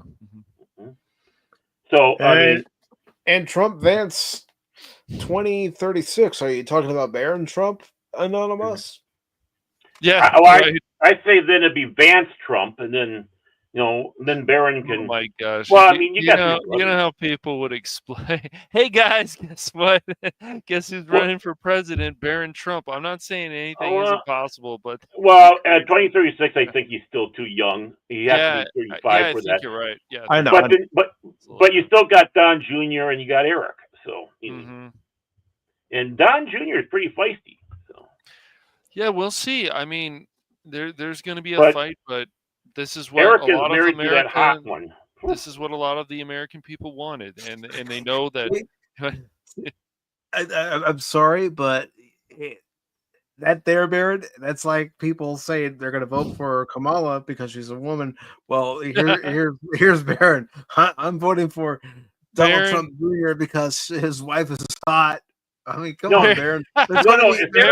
Eric Trump is I'm sorry, Eric. But still, there's got to be more to any political candidate than I thought it's just the she's a Futurama. I thought Barron would vote for the person who's going to give him the best snooze. Well, remember, Eric Trump is still with Laura Trump, who's working, working with Donald.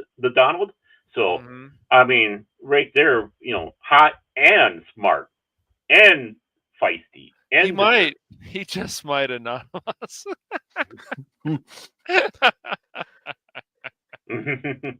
Why just download it? Why don't they just do an operation? That's right. Just do an operation. Oh, wait. Have you ever seen RoboCop 2? Come on, Barron. You don't want it to turn into a Kane situation. No. No, we wouldn't want that. Barron can run in 2044. Yep. So what we do is you got Don Jr. and then you got Eric and then you got Barron. There we go. But really, I think Vance, as a vice president, should have a chance at it. So it'd be like Vance Trump, and as long as it's Trump. I think Trump, a kangaroo should run for president next time. An actual kangaroo. As long as that kangaroo is born in America. Remember, they're Australian. That's right. Yeah, exactly. Yeah. I've got playing that game. I want to see the birth certificate. Damn it! I know. Me too. Now, imagine if Baron Orman Tag ran for president. Oh my God! What would be your campaign slogan? Boobies. Why? Yeah, boobies. Why not the worst?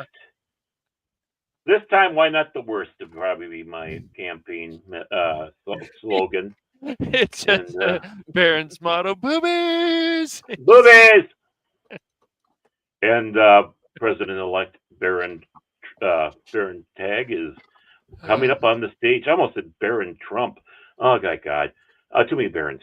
Is coming up the stage. He's ready for his acceptance speech right now for the victory. Boobies! Booby. Baby, booby. Bouncy boobies. Boobs.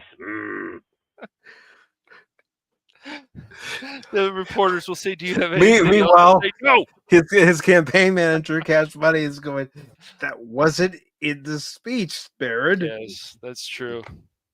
Yeah, Baron, you might want to say Booties. some more. And he goes, Booties. Booties. Booties. Booties. Booties. Boobies and booties. 6 eyes save lives. Size. Yeah. he'll put up a bunch of anime pictures of women with. No, I wouldn't go anime pictures. Oh, I'm not Jace. I'm not Jace. Oh, okay. Because as you Give me a know, little credit. thighs save lives. So Yeah. that's what Well, they say. there's a lot of nice signs out there. I tell you what, you know. And Anonymous, in reference to the kangaroo, says the kangaroo is an anchor baby from the zoo. And I let's knew see it. what Tim says. Me as president, my platform. You think the last guy nearly ruined this place? Wait until I'm done with it. Yeah. No, you should end it with "Hold my beer." No. No. He takes Tim takes the oath of office, and I'm saying this in fun, Tim. And right as he gets up to the podium, to the mic, he whips out a can of beer, opens it up, and says, "Yeah, it's party time, folks." Who wants an orgy? You got him. Who wants an orgy? Let's the orgy start. Woo! Spraying beer all over the people. Yeah, that's my motto. 2 breasts, 2 thighs. Anonymous, I'll take 2 breasts, 2 thighs, and some chicken. Baron would also, part of his campaign would be like, "We're bringing back Hello Nurse." Oh yeah. Finds that clip. That is the new. Yeah, Animaniacs. instead of E pluribus unum, it'll be Hello Nurse. That's going to be on all the seals. There you go, Tim. There you go. My Excuse fellow me? Americans, excuse me while I whip this out. Oh man. Do you still have the soundbite of the can opening, Baron? The what one? The soundbite of the can opening. No, I never had one. I thought you when did. You heard a can, that was me actually opening a can. Here, I thought it was a soundbite. Shows how much I know. Oh no! It was more than a soundbite. It was heaven.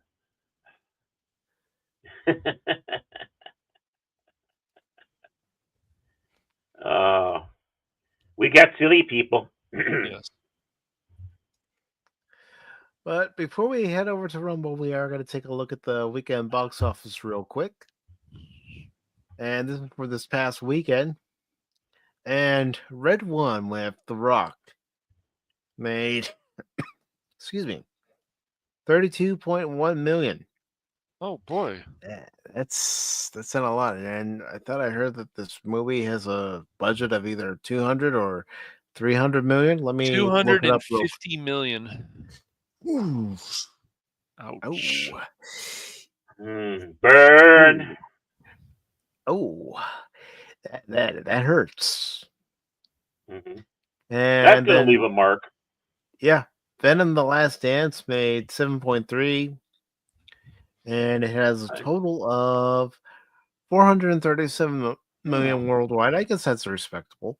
Pretty good. Yeah. But in 3 weeks, yeah. But it's kind of a big drop for being in third week, Yeah. I mean, yeah. Oh, well, we have Baron's favorite movie here, The Best Christmas Pageant Ever. I've been seeing ads about that. Yeah. I'd seen ads too, but it looks like a Hallmark type movie. Yeah. Great. It's going to last 24 hours, if not more.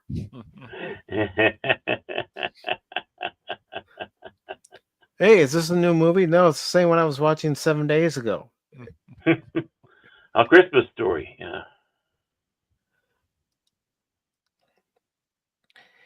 And we have Heretic. I believe that's the one. Maybe it's not the one with Hugh Grant. Maybe it is. I don't know. I don't know either. I just know that there was some new horror movie coming out with Hugh Grant,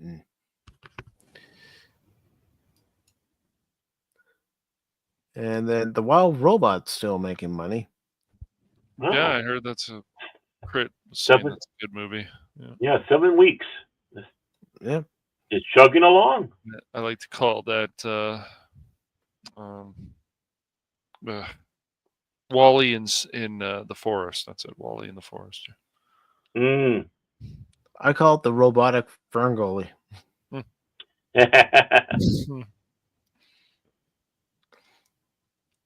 Did Baron call my name? I was cleaning my DVR. No, I don't recall hearing Baron call your name unless he called it in binary. Yes. 10010010001. He wanted to know how you feel about Snoo Snooze, DJ. I love Snoo Snoo. And you do too. And then Smile 2 made 2.9 million. It has a total of 65 million. Conclave made 2.8 million for a total of 26 million. This is its total gross. Hello, Yeah. love Some again. good acting in that movie, but it got weird. 2.3. There's A real Gemma. pain. I think that's what the three of us call the show every time we start it. A real pain. Yeah. No, I'm kidding, folks. I kid. He just says that. He just says that about Cash and I, and rightly so. Beetlejuice. You know, it's almost made 300 million. I don't know what its budget was, but I think it's done pretty well. I mean, it's made 451 million in total worldwide, so no complaints. They said the budget was 99 million, so okay, it's made its money back even with marketing. Mm-hmm. I would say it's been a success. I don't think it's been a massive success, but a success. Well, you know, you can't mock it. It's been a success. I mean, considering the original came out in '88, and now you're getting the sequel. Yeah, and it's made this much money.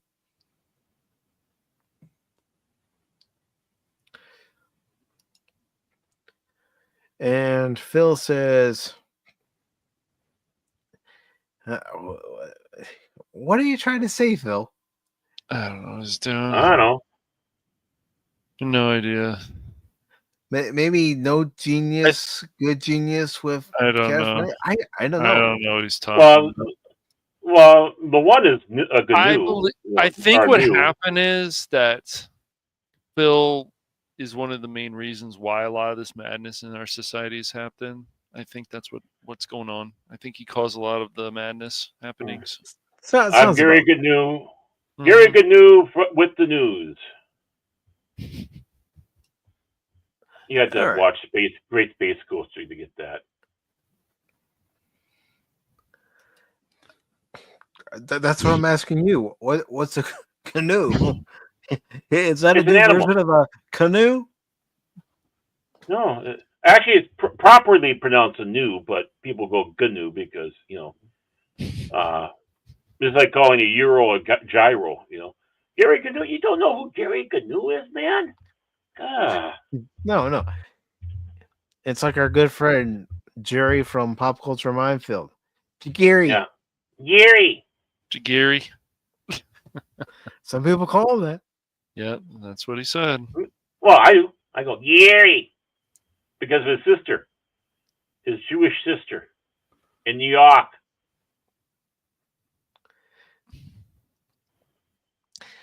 Knew if I knew. If you don't know who Gary GNU, shame on you. Sorry, Phil, I don't. I don't know who every celebrity out there is. Even I'll get that look like who? Great Space Coaster, man.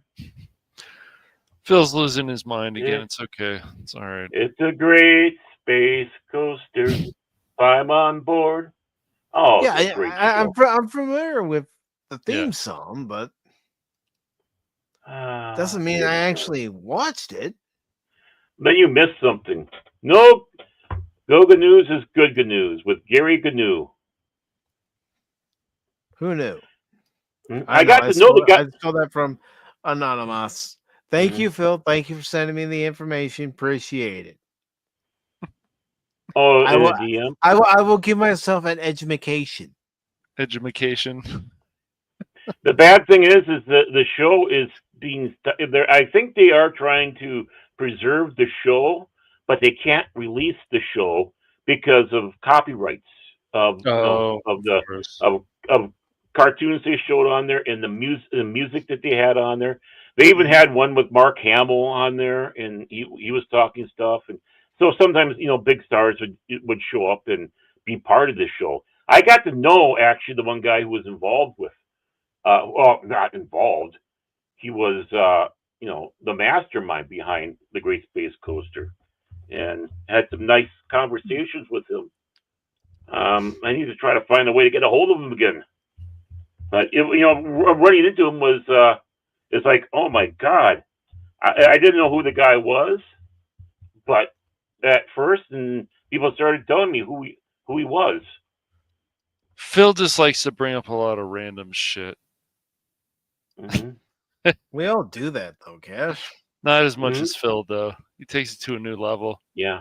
Jim Martin is the guy's name, by the way, who's him and Kermit Love were the creators of the show, and they were involved with Sesame Street also.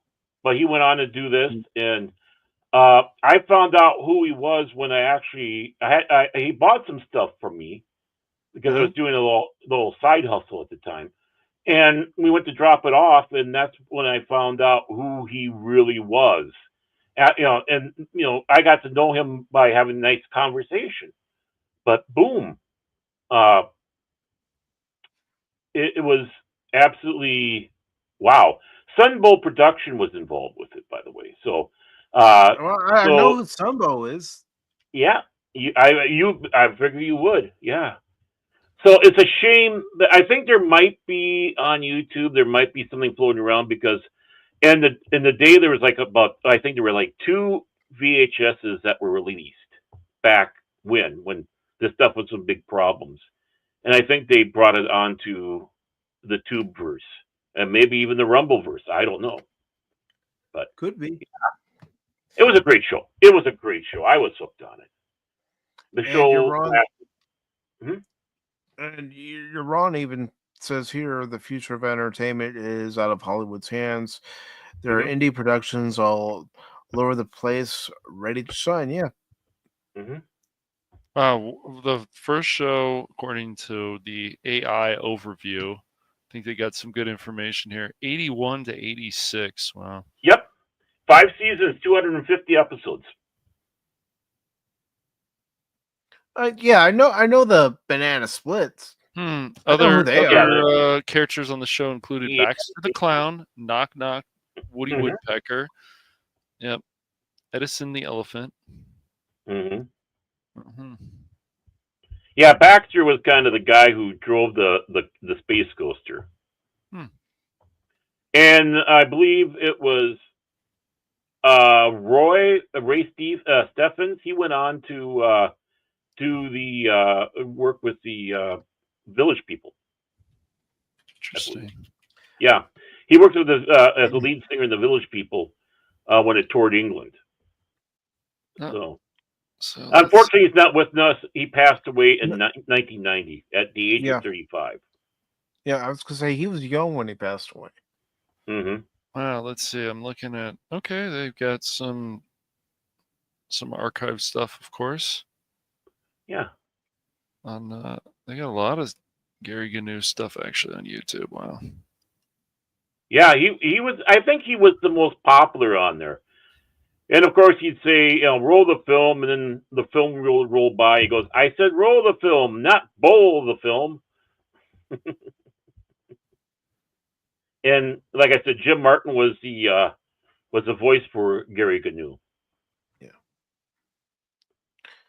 Well, you learn something new every day. Exactly. I certainly did. Yep. Oh yeah, I would watch it as much as possible. Okay, now, Gary. before we leave our friends on YouTube, what do you gentlemen have coming up on Baron Orman Tag's Fandom Legacy and the Phantom Hooligans? I'll start with you, Cash. Hooligans. All right.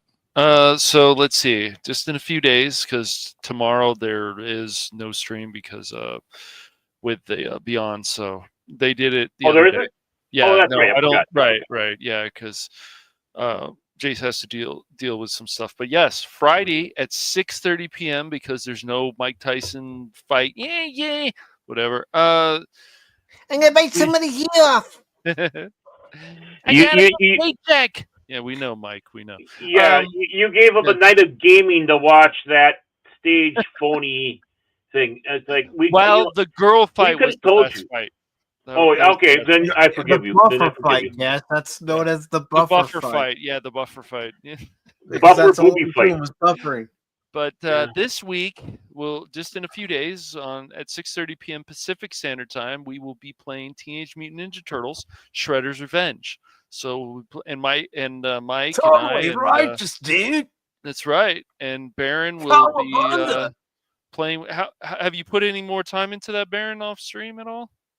Which one's that? The Teenage Mutant Ninja Turtles: Shredder's Revenge. Yeah, I'll try. I'll try doing a little bit more too. Okay, great. Tomorrow and stuff like that. Awesome. Turtles. I can be a turtle. And are you jealous, DJ? Are you jealous? That's right. I could be a turtle. Part 2 of Hollow Knight will be released soon. It's not ready yet, but part 1 has already been released just recently, so I think that went well. I'm hopefully part 2 I'll get even more done. So that'll be on the Phantom Hooligans. And of course, the Turtles will always be, all live streams will always be on Cash Money 007. And I have to thank Phil for recommending, I know I hate to do this, but I have to thank Phil for recommending me to start using my Twitch channel again recently. So why not? And then, so that'll be on the Phantom Hooligans and the Twitch channel, Cash Money 007. And then I'm also working on a new video that is a surprise on the Phantom Hooligans. Nice. Yeah. Anything else? Well, I mean, I will be uploading the Cranky Old Fans that Jace was nice enough to edit for us, Baron. He got it down to about 38 minutes, but I'll be uploading that soon over on Cash Money Madness on Rumble. So Rumble. And we'll be back, of course, next week with Cranky Old Fans at 8 p.m. Pacific Standard Time, 10 p.m. Central. So that'll be fun. Have 2 more topics, and hopefully everything will go well. Yeah, StreamYard was having issues last night. Yeah, unfortunately. Yeah. We did go over a few suggestions in case it's not StreamYard's. Right. I wish it wasn't, but it was, unfortunately. It's like, come on, it has to be on my side. Nope, StreamYard, fuck you guys. Yeah. All right. Anything else? But that's all. Okay. Baron Orman Tag. Yeah. Well, I had this up, but he went out and made my job a little easier. So I guess there's only one thing that I have to talk about. That's right. On Monday on Baron Orman Tag's Fandom Legacy, you will find the newest episode of Contraband Police. That's right. Contraband Police. Great little indie game. Yeah, where did you hide your drugs this time, Baron? Where did you hide your drugs this time? We'll have to find out. Comrade. That's what they're looking at, comrade. And that's right. We are in a Soviet socialist state trying to keep you Westerners from coming in and polluting our great paradise. Coming in with your cheap cigarettes. Coming in with your cheap American alcohol. Instead of having the pure socialist Soviet vodka that we have. And our magnificent cigarettes. And that is going to be at 5 o'clock Central Standard Time, Monday, on my channel. Again, that channel is Baron Orman Tag's Fandom Legacy. And other than that, I'm just hanging out with these guys. So, back to you, Mike. And for everybody keeping score at home, that was more than one thing. What was more than one thing? Me? For promoting. Yeah. Oh. What else did I promote? I just promoted one thing. No, I believe he's referencing. Oh, him? Yeah, him. But as far as what's coming up on Pacific414, for tomorrow, I'll be playing more of Alien Isolation, trying to avoid androids, xenomorphs, and humans, and trying to get off the damn station, and also trying not to get myself killed. But that's okay, I got a flamethrower. I can burn stuff now. Including yourself. Yeah, true. That's probably going to be how it turns out. In the game, YouTube, in the game. Just And wants to hug those androids, that's all. He'll be fine. and then channel members, YouTube channel members, this Saturday at 2 p.m. Eastern time, we will have our member stream. So come with whatever topics you want to talk about. You know how things go on the member streams. It's relaxed. You guys determine the topics and we go from there. And speaking of channel members, Stealth is optional members.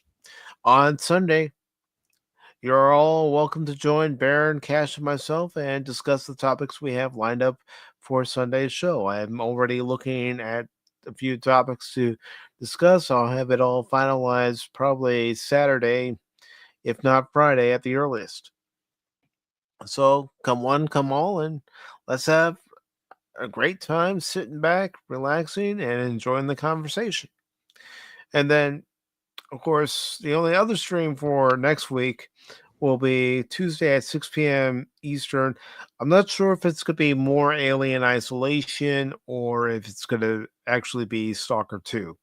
I was thinking originally it was going to be Alien Isolation, but I was watching Steven play, and that's Fat Steven over on Rumble, play Stalker 2, and I was in the process of getting it downloaded anyway, and it could be that, but I will definitely let you all know when I release the schedule Saturday, because it will be coming out Saturday.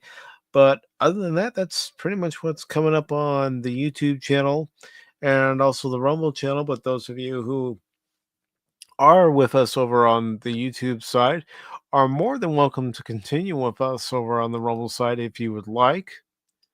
Let me go ahead and grab the link, as we are going to talk about Link. what happened yesterday between the Ukraine and Russia, and give our thoughts on that whole situation over there. But before we do that, I want to thank all of you who were over here on the YouTube side and Rumble side in the beginning for coming along and joining us for this conversation today. We had Tim, also known as FKHC 2005. The Long Suffering was also here.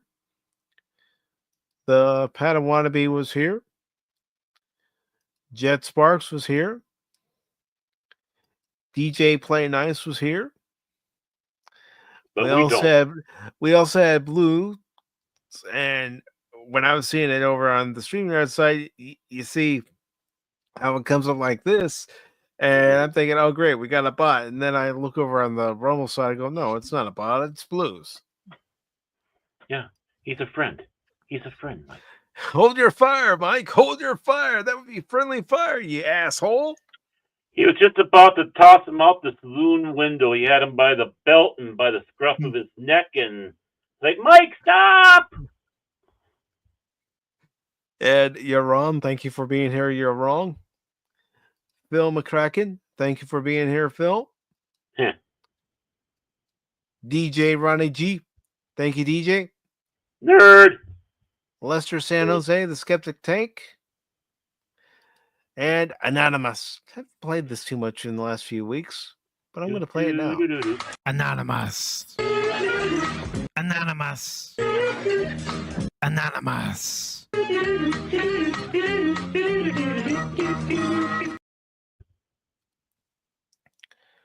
And I'm just double checking to make sure I haven't missed anybody. Okay. And we also had Brandon Looney Tunes Fan 2000, who was here as well. So thank you very much. And again, folks, we are headed over to the Rumble side, so hope to see you there if you want to hear us talk about what happened yesterday. So let's go ahead.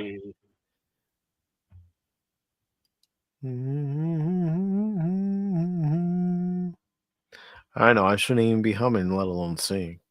He was humming. My God. See you later, Baron Armentags fan.